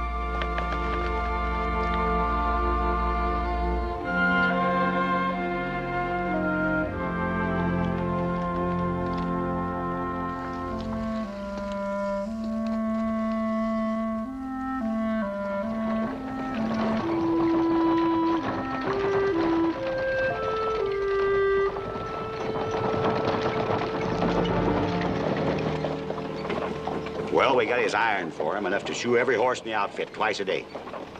What else you want us to tell him? Exactly what happened. Got hung up in a windstorm. Met a couple of rough characters, but they didn't give us any real trouble. And I ran into an old friend.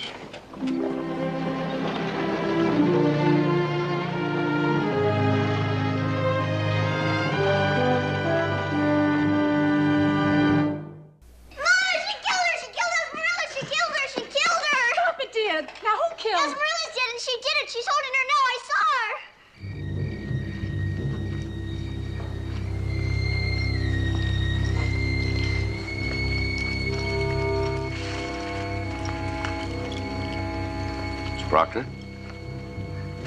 Della says that... No. No, I didn't do it. I found her just now. But she does look dead, doesn't she?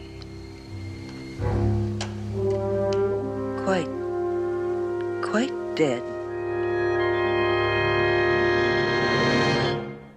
This is the second time in a week something like this has happened. Must be over 20 dolls that have been torn apart or broken or just disappeared. And every time you've been where it happened. This time we caught you red-handed, too. Charlie? Yes. Can you explain that, Mrs. Proctor? I've already told you. I found it in just that condition. What's going on here? This is some important train matter. As a paid-up member of this organization,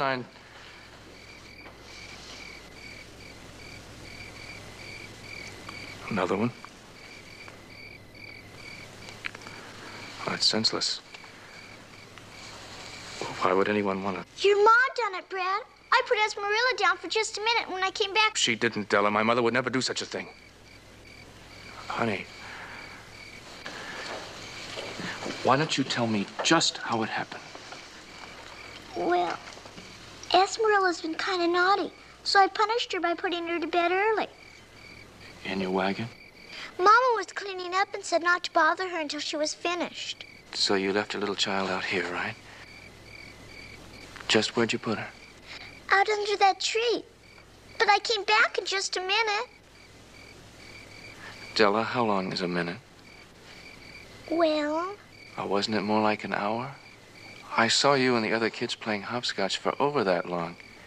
You put your doll down and joined them to play, and then you forgot all about her. Isn't that so? Just what point are you trying to make, Brad? I'm getting to it, sir. Della, when you finally came back for your doll, what did you see? Well, don't cry, darling. Nobody's gonna get mad at a little girl because she can't remember exactly. Did you see my mother killing Esmeralda? I don't know. Didn't you just see her standing there holding the doll and looking at it? Wasn't that what you saw? I guess so. Thank you, sweetheart. The point I was trying to make is that sometimes out of the mouths of children come great inaccuracies. They can do great harm. Not that it was a little girl's intention, but the damage has already been done. Mother, let's go back to our wagon. Come on.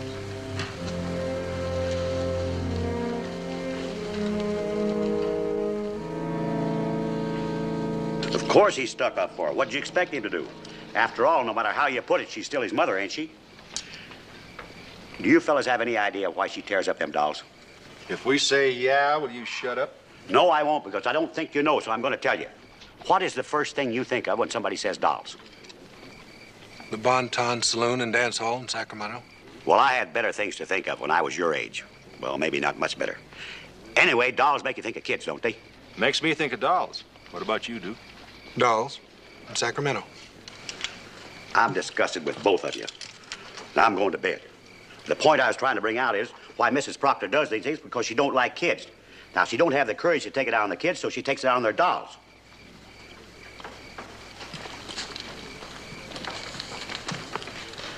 If I was you, I'd kick her off the train. No matter how much I like Brad, I would. Go to bed, Charlie. Huh? You have to get up and get the breakfast in the morning, remember? Yeah. Yeah, Uncle.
Why are you doing that, Brad?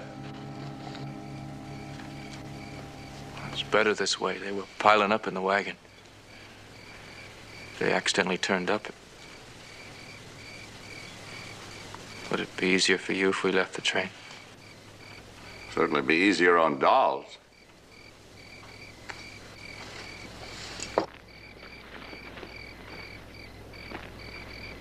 Why are these things happening, Brad? I don't know. Meaning you won't tell me?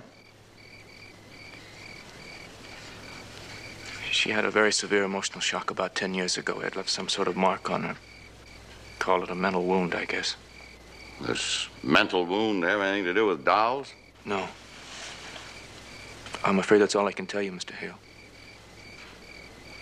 Do we stay with the train?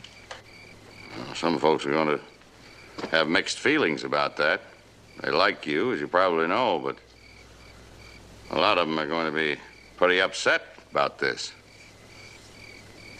When you signed on, did you say you were from Boston?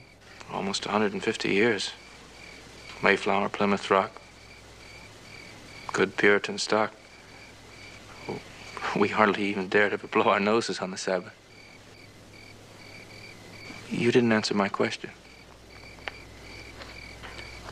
You got any control over this gruesome business? I promise you it'll never happen again.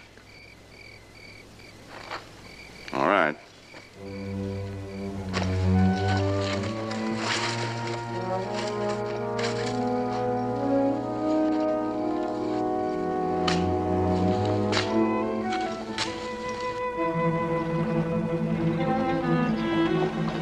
Where are they, Brad? I buried them last night, Mother. Chris Hale saw me. There was some question raised as to us staying on the train. You want to stay? Do we have an alternative? No. I promised Mr. Hale there'd never be a repetition of the dolls. That's one promise we have to keep. We can't break it. So he practically offered to leave the wagon train, huh? Well, if he'd asked me, I'd have taken him up on it. Be healthier for everybody on the train. Thought you liked Brad Proctor. I do. He's a nice boy, but that ma of his is a witch. Seems to me like it was less than 100 years ago they were ducking and burning witches in Salem, Massachusetts. They're from Boston, not Salem. No. Well, I might as well tell you. Wasn't doing anything. I just thought I'd go over there and kind of snoop around a little bit. You were what? Well, funny things are happening around here, and I thought I ought to go over there and borrow a cup of flour. We got barrels of flour. It slipped my mind for the moment. Anyway, there wasn't anybody in their wagon, so just what you said, I snooped around a little bit. I found out something, too. Way down the bottom of the wagon, I found an old newspaper, about 9 or 10 years old. And it was from Salem, not Boston. Well, just because I read a New York newspaper doesn't change the fact I'm from St. Louis. Well, you wouldn't take an old 10-year-old New York newspaper and hide it away, would you? All right, what was in the paper? Well, it was something about tar and feathers, something. What are you talking about? Well, I didn't get to read too much. I heard her coming, so I had to scoot. But I remember one thing. On that front page, in great big letters across the page, it was a big story about a doctor. So that's it. What's it? Dr. Proctor. That jingle they made up about it, I was practically on the spot at the time. Dr. Proctor, first Doc Sockter, then Doc locked her in her room. What kind of a rhyme is that? Rhyme without reason. Charlie, I don't want you to say anything about this to anybody, you understand? About what? You ain't told me a darn thing yet. You look kind of jumpy, Mr. Chris. I guess I am. I don't know what to do about it.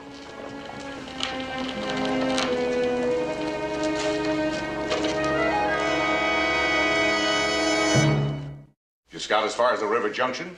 Well, you said it'd be easy to ford. Cloudburst could have washed it out. It's up to you to anticipate such things. If you don't know how, we'll have to get somebody who does.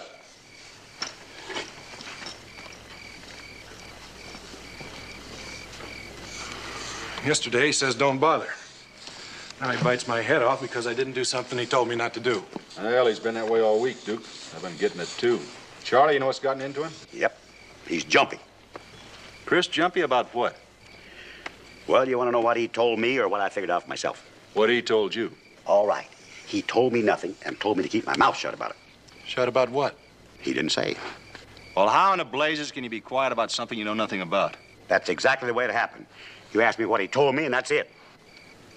All right, Charlie, what have you got figured out? He's scared of Mrs. Proctor. He's afraid she'll tear up his doll? You asked me what I figured, so I told you. I'm going to be gone for a couple of days. Bill, you're in charge. Hand me that shovel. Shovel? Didn't I pronounce it right? Sure, sure. One shovel coming right up. Yes, sir. Chris, if you're going to scout that... I'm not.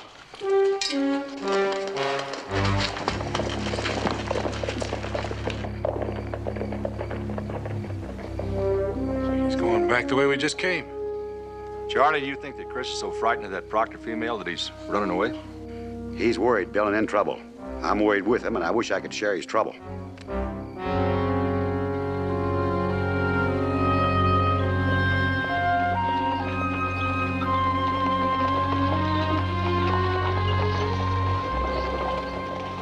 Mother, it's a beautiful day. Why don't you come up here and get some fresh air? I'm lying down. Is there anything I can do? Just let me rest. Yes, Mother.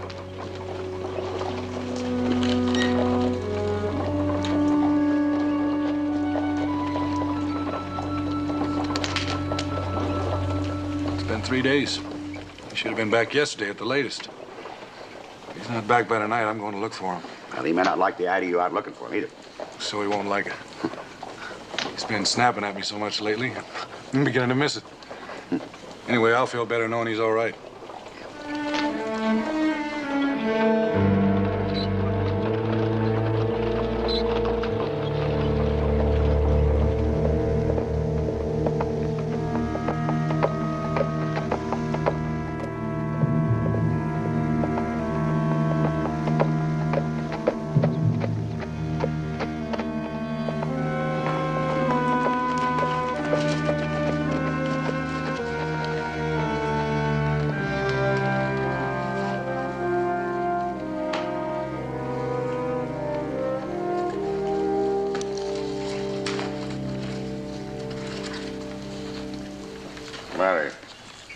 Afraid I couldn't take care of myself?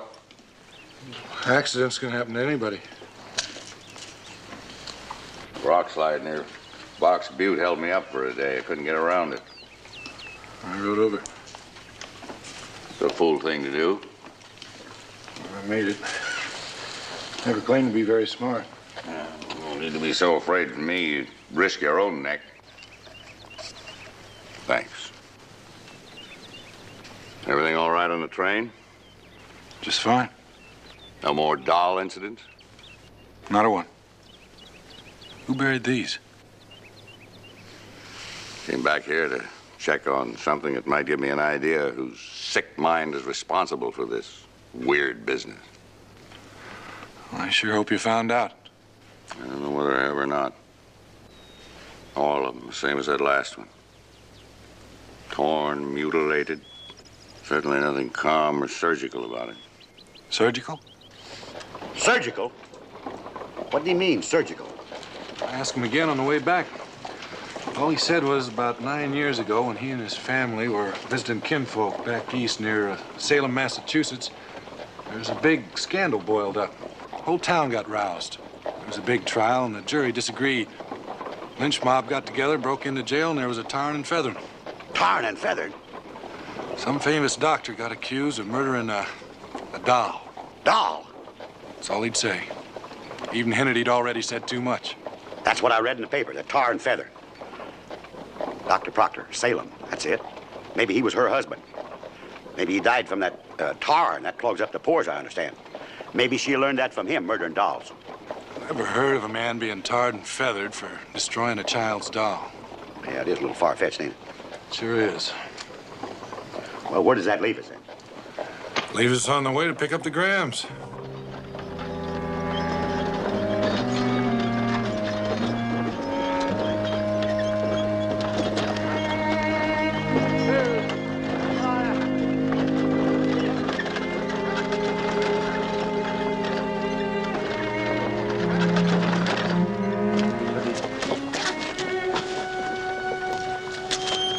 Come on, Freckles.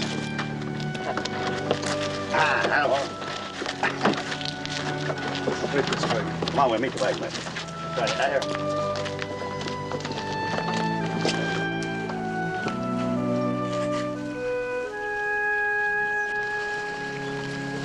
This here's Chris Hale, our wagon master, and Bill Hawks, Ben Graham. The little one here with the freckles, that's Betsy, and this is Miss Jenny. How do you do?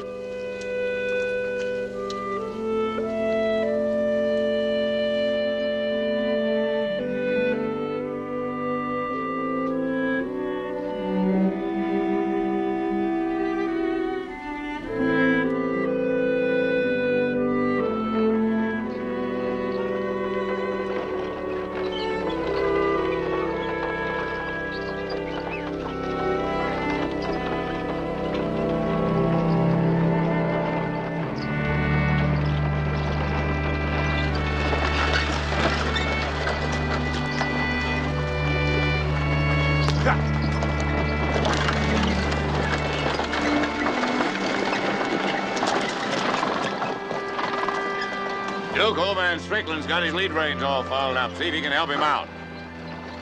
You hear me? Strickland's in trouble. Oh, yeah, I heard you. I'll help him.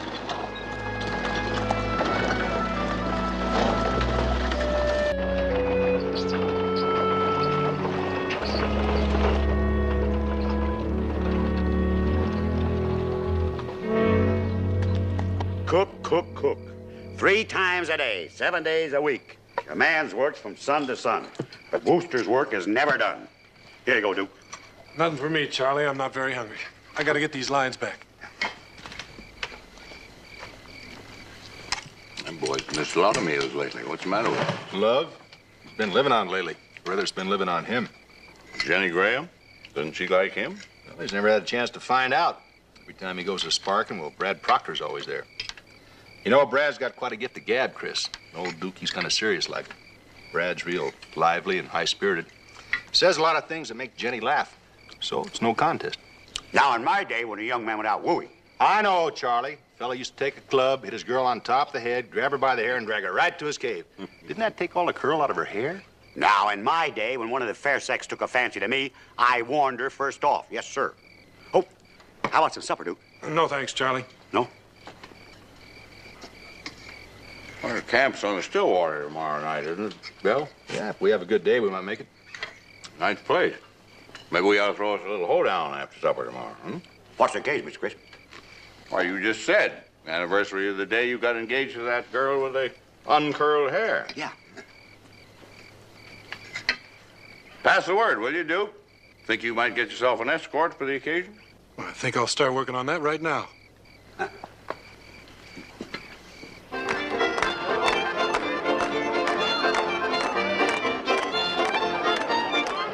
Some of Charlie's best.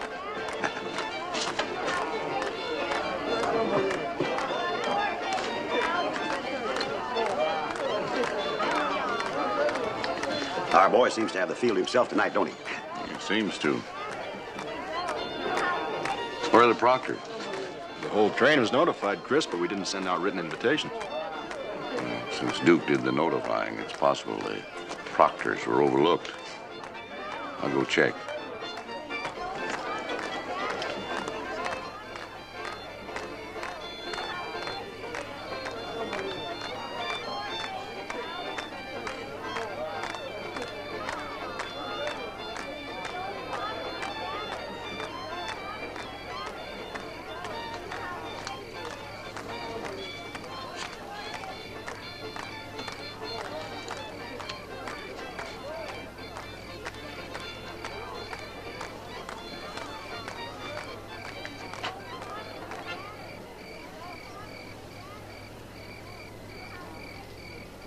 Mother, I'm not a baby anymore. I'm a grown man.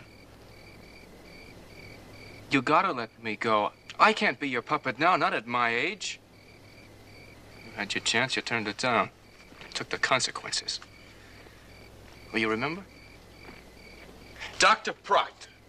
First Doc Proctor, then Doc Locke.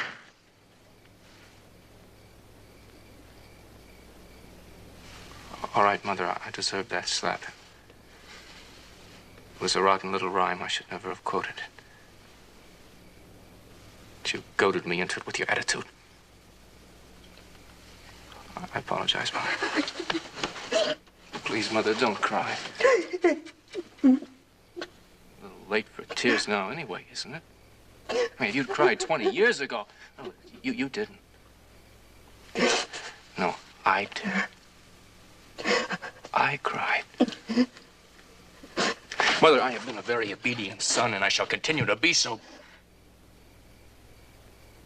But you've got to let me go. This dance, for instance, where I'll flirt with that pretty, very ordinary girl who means nothing to me, whom I don't even particularly like. Presently, I'll come back here. Where else do I have to go? Whom else do I have? Whom have you got? We're each other's crosses, Mother. You mine, I yours. And we must bear each other with fortitude. Can't you ever stop hating me?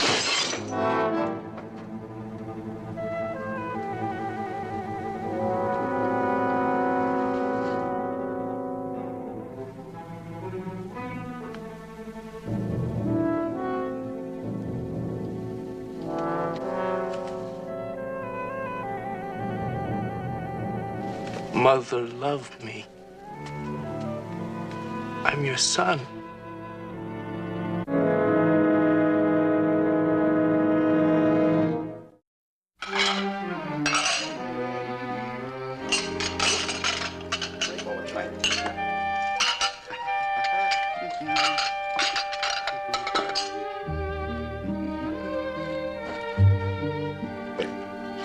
May I have this waltz, madam? Thank you. Lovely evening, isn't it? Very romantical. You know, when a man like me has a lovely lady like you in his arms like this, he's liable to do something brash, you know, kind of like steal a little kiss or something. Just what are you up to? Nothing, just had a little asthma, clearing my throat a little. Stretching my legs, too. Why? It's after midnight, and you better get some sleep. I was just going to, Miss Chris, but I thought I better kind of clean up around here a little bit. You know, messy place like this gives the train a bad reputation. Get to bed, Charlie. Mr. Chris, I'm getting tired of you ordering me bed like I was a little kid. And anyway, what are you going to do about them Proctors? I'm out in the middle of nowhere. It's 50 miles to the nearest town. I can't throw somebody off the train just because I'm nervous. You'll be nervouser. You wake up some morning and some of us have our throats cut. I'm going.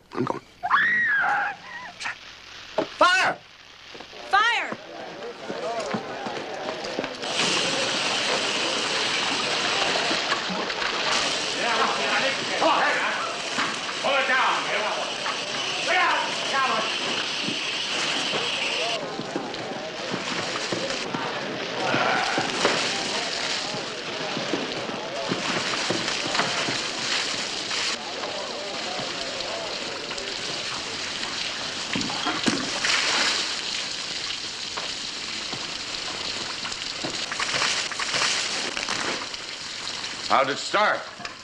I can't figure it. I was asleep on the other side of the wagon, girls inside. I got woke up when they started screaming. Sparks from your cook fire, maybe? No, not a chance. I doused that with water right after Jenny finished cooking. It couldn't have been that. You ever had any words with anybody on this train? Well, goodness knows. Friendliest bunch of folks I ever saw. Say, wait a minute, though. Betsy, that's my youngest, said she heard sort of a thump on top of the wagon. She just put her doll to bed and... Firebrand. What? Chunk of burning wood tossed on the canvas. Old Indian trick for starting fires. Where's your little girl's doll now? Left in the wagon, I guess. Must be gone by now. What kind of doll was it? Usual kind?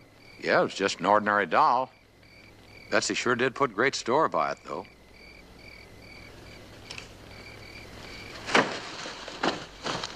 Bill, you take care of the Graham family for tonight. We'll get them a new canvas tomorrow morning. I'll be back after a while. All right.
Anybody here?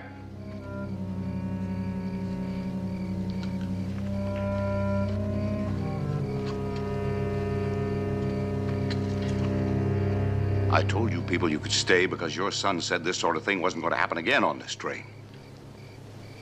What have you got to say, Doctor? What are we going to do about your son? Sit down, please, Mr. Hale. Please.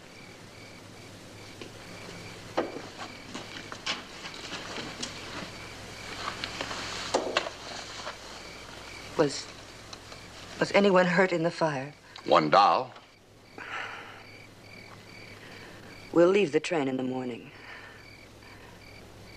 When did you first suspect? Well, Worcester snooped. Got a glimpse of a newspaper account. Why would you save a thing like that? I first saw a copy of that paper a year ago. In his clothes closet. He'd asked me to press a pair of trousers for him. You see, he wanted me to find it. He must have sent all the way to Salem for it. Almost 9 years ago. Must have wanted it very badly. Where is he now?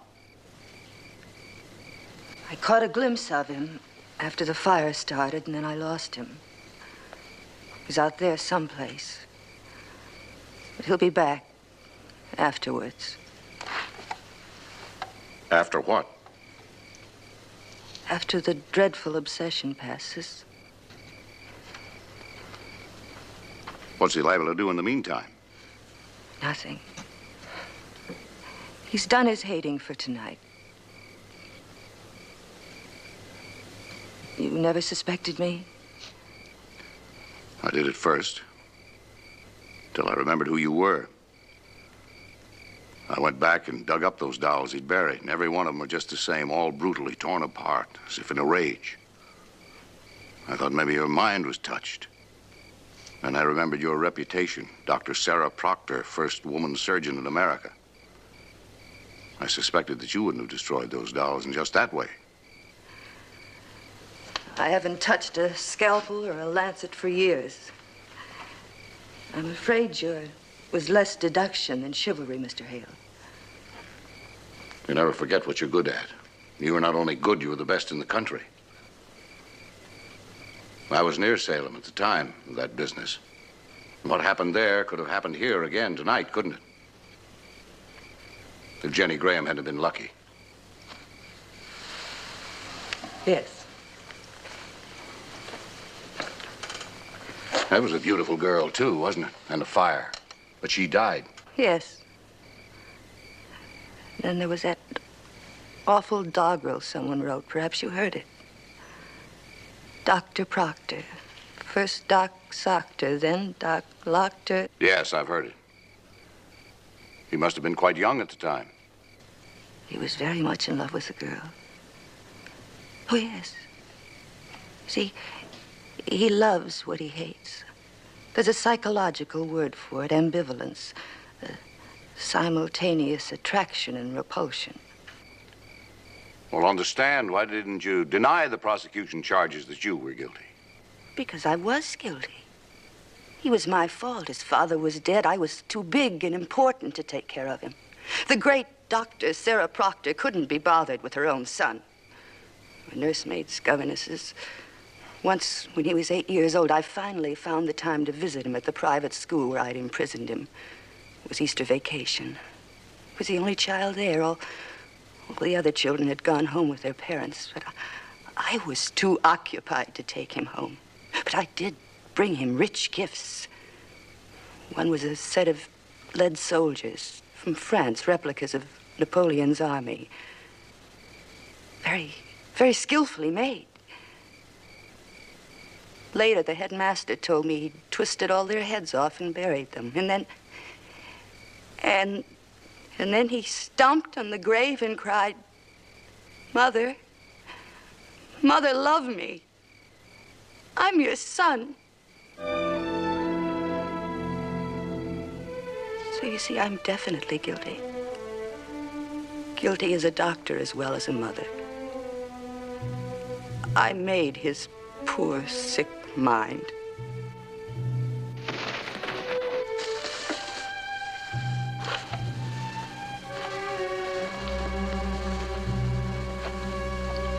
It's the final stage. He feels a sort of loss, a sort of bewilderment now. Later, he'll feel nothing. Don't you want to help him? I've tried. Oh, I've tried. But the wound is too deep. See, he doesn't believe me. I doubt if he can even hear me or wants to hear me or believe me. Haven't you guessed, Mr. Hale? That girl in Salem, the one tonight, all those dolls, he wasn't hurting them. It was me he keeps destroying.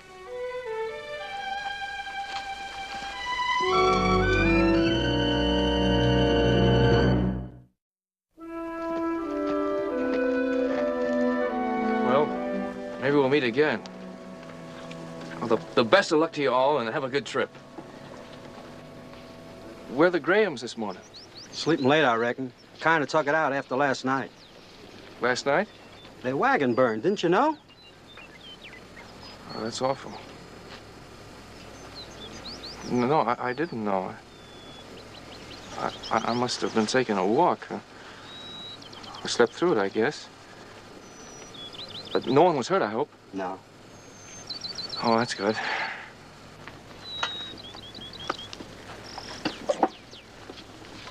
He's just been told the Grahams had a fire last night. He's relieved to know that no one was hurt.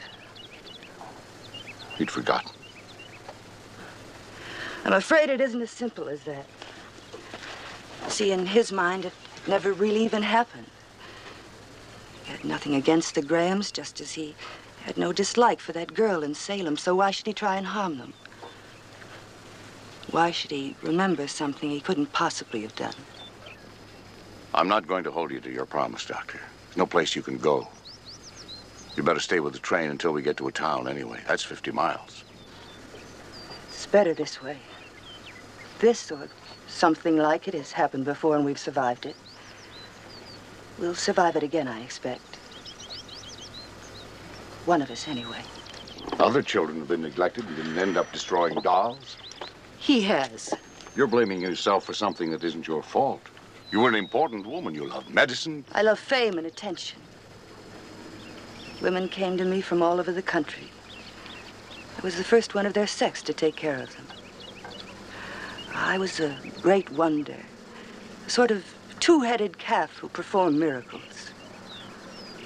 Yes, I love medicine, and myself for the importance medicine gave me.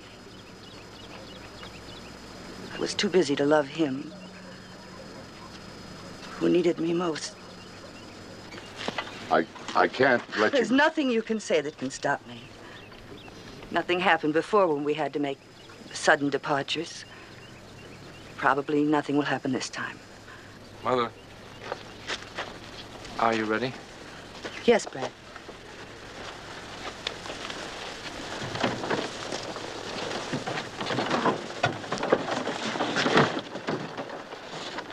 Bye, Mr. Hale. Thank you very much.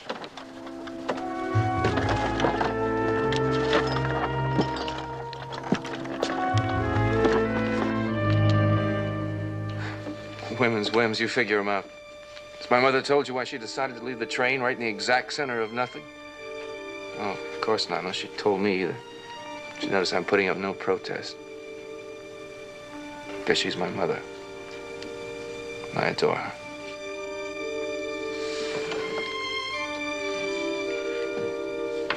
Yeah!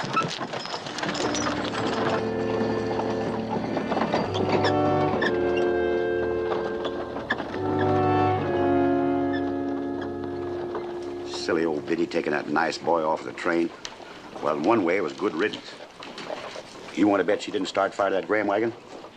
Sure she did. Jealous of Brad the way he was playing up to that Miss Jenny. You mark my word, one day she'll be the death of that boy. She did set fire to that wagon, but it was 20 years ago. She didn't realize then she was starting a fire that would eventually burn her. She was famous, busy, and neglectful. There may be a death. I hope not. The odds are it won't be his. And she knows the odds. And is facing it without fear. A tragic and brave woman. And I wish I knew how I could help her. Mr. Chris, don't you think you ought to get inside? That desert sun does things to the strongest brains, you know. Makes them boil. Shut up, Charlie.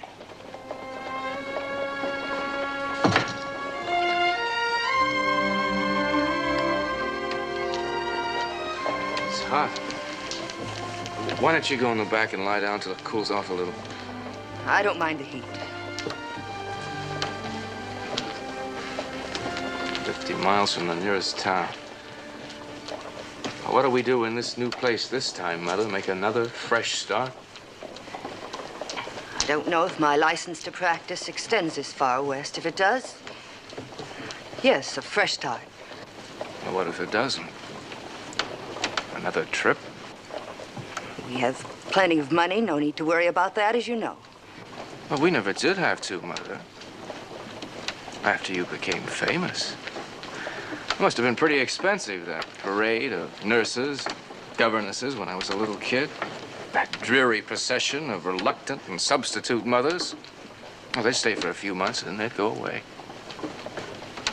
Was I that bad a little boy? You were naughty sometimes. All little boys are.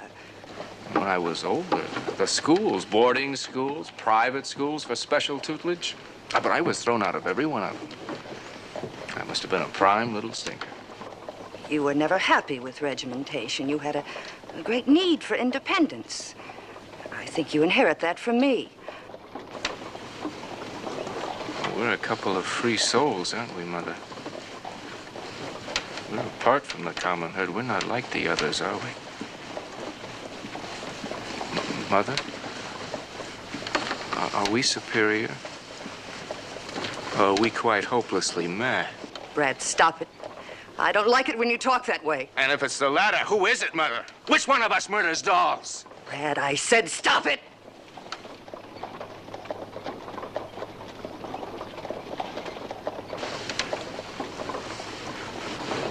I'm sorry, Mother. It's hotter than I thought. Would you mind holding the reins for a minute? Maybe if I get a drink of water, take a little nap.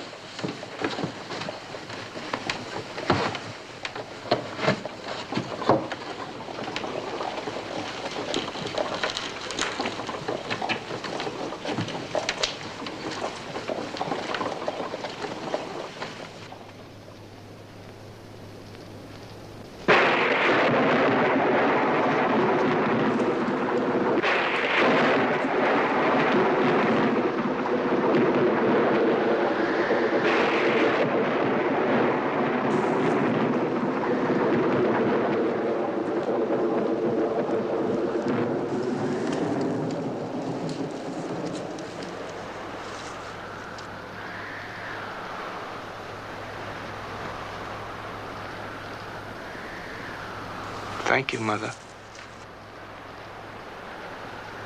Mother? You're a woman of science.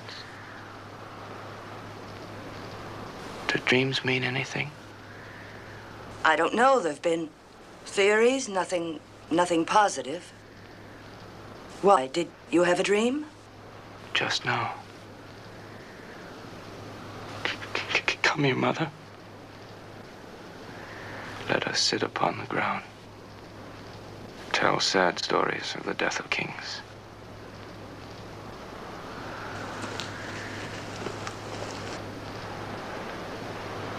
Richard II, isn't it?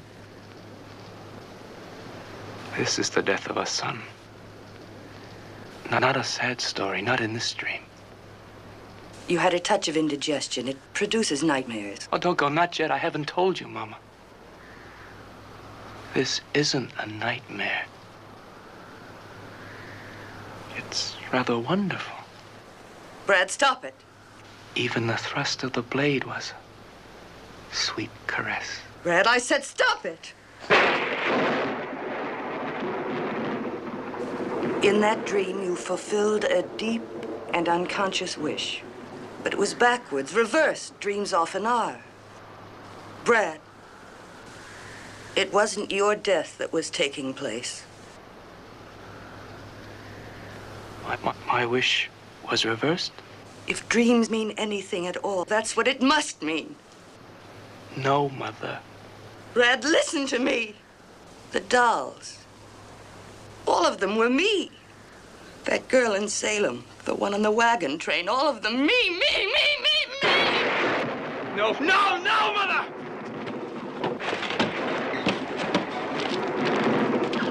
Don't follow me, Mother! Brad, come back! Brad, please come back!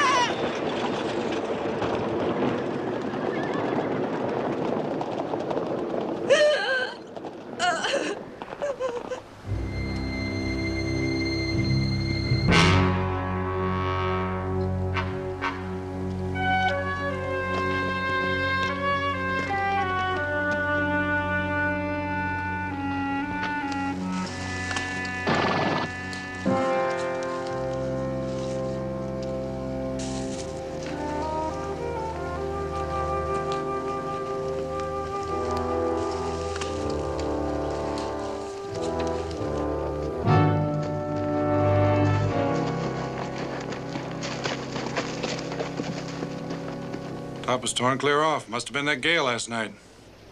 And their horses were grazing nearby. You're sure it was the Proctor wagon, huh? They were long as we're still in it. They've taken off on foot. That storm's going to hit any minute. Well, we'll have to see if we can find them. Let's get our horses.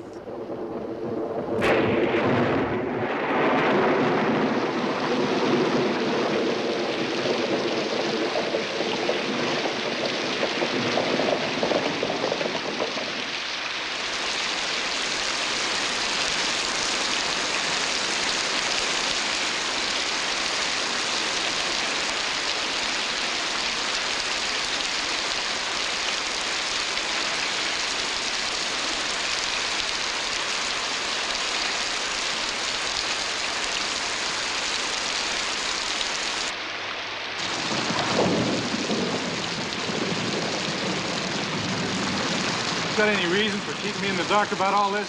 Dark? The other day when I found you, you started to tell me something, then you suddenly stopped. That world-famous doctor that got tarred and feathered. Just what did he do? Not he, she. Sarah Proctor. She didn't do anything. Brad did. She took the blame for it. Well, they can't be too far. Come on.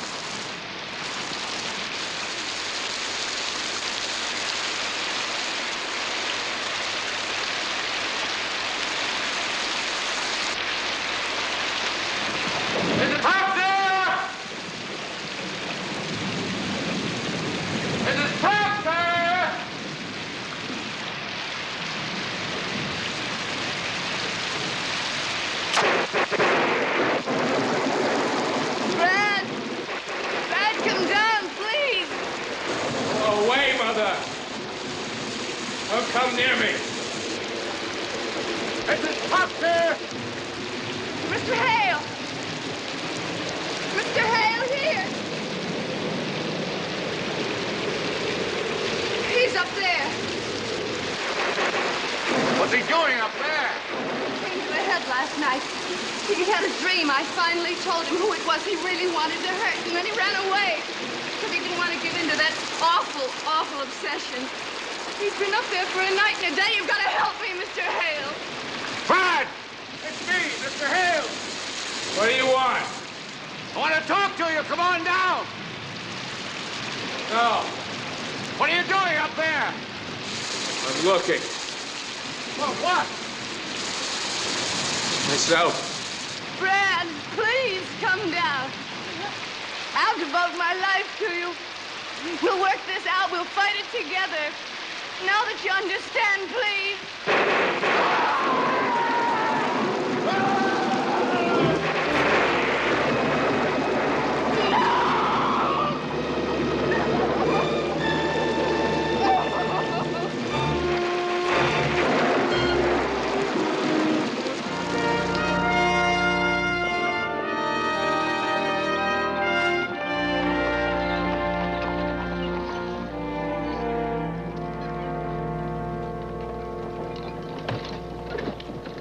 Well, I got the job. Going to be doctor, huh? No, my license isn't good in this territory, but I'll be useful. They need help badly. Wiping noses and changing diapers. A woman of your talents? One of the greatest talents I still have to learn is to be a mother. To 50 children. God's given me another chance, Mr. Hale. I'm very grateful. Good luck. Come and see us next year if you can.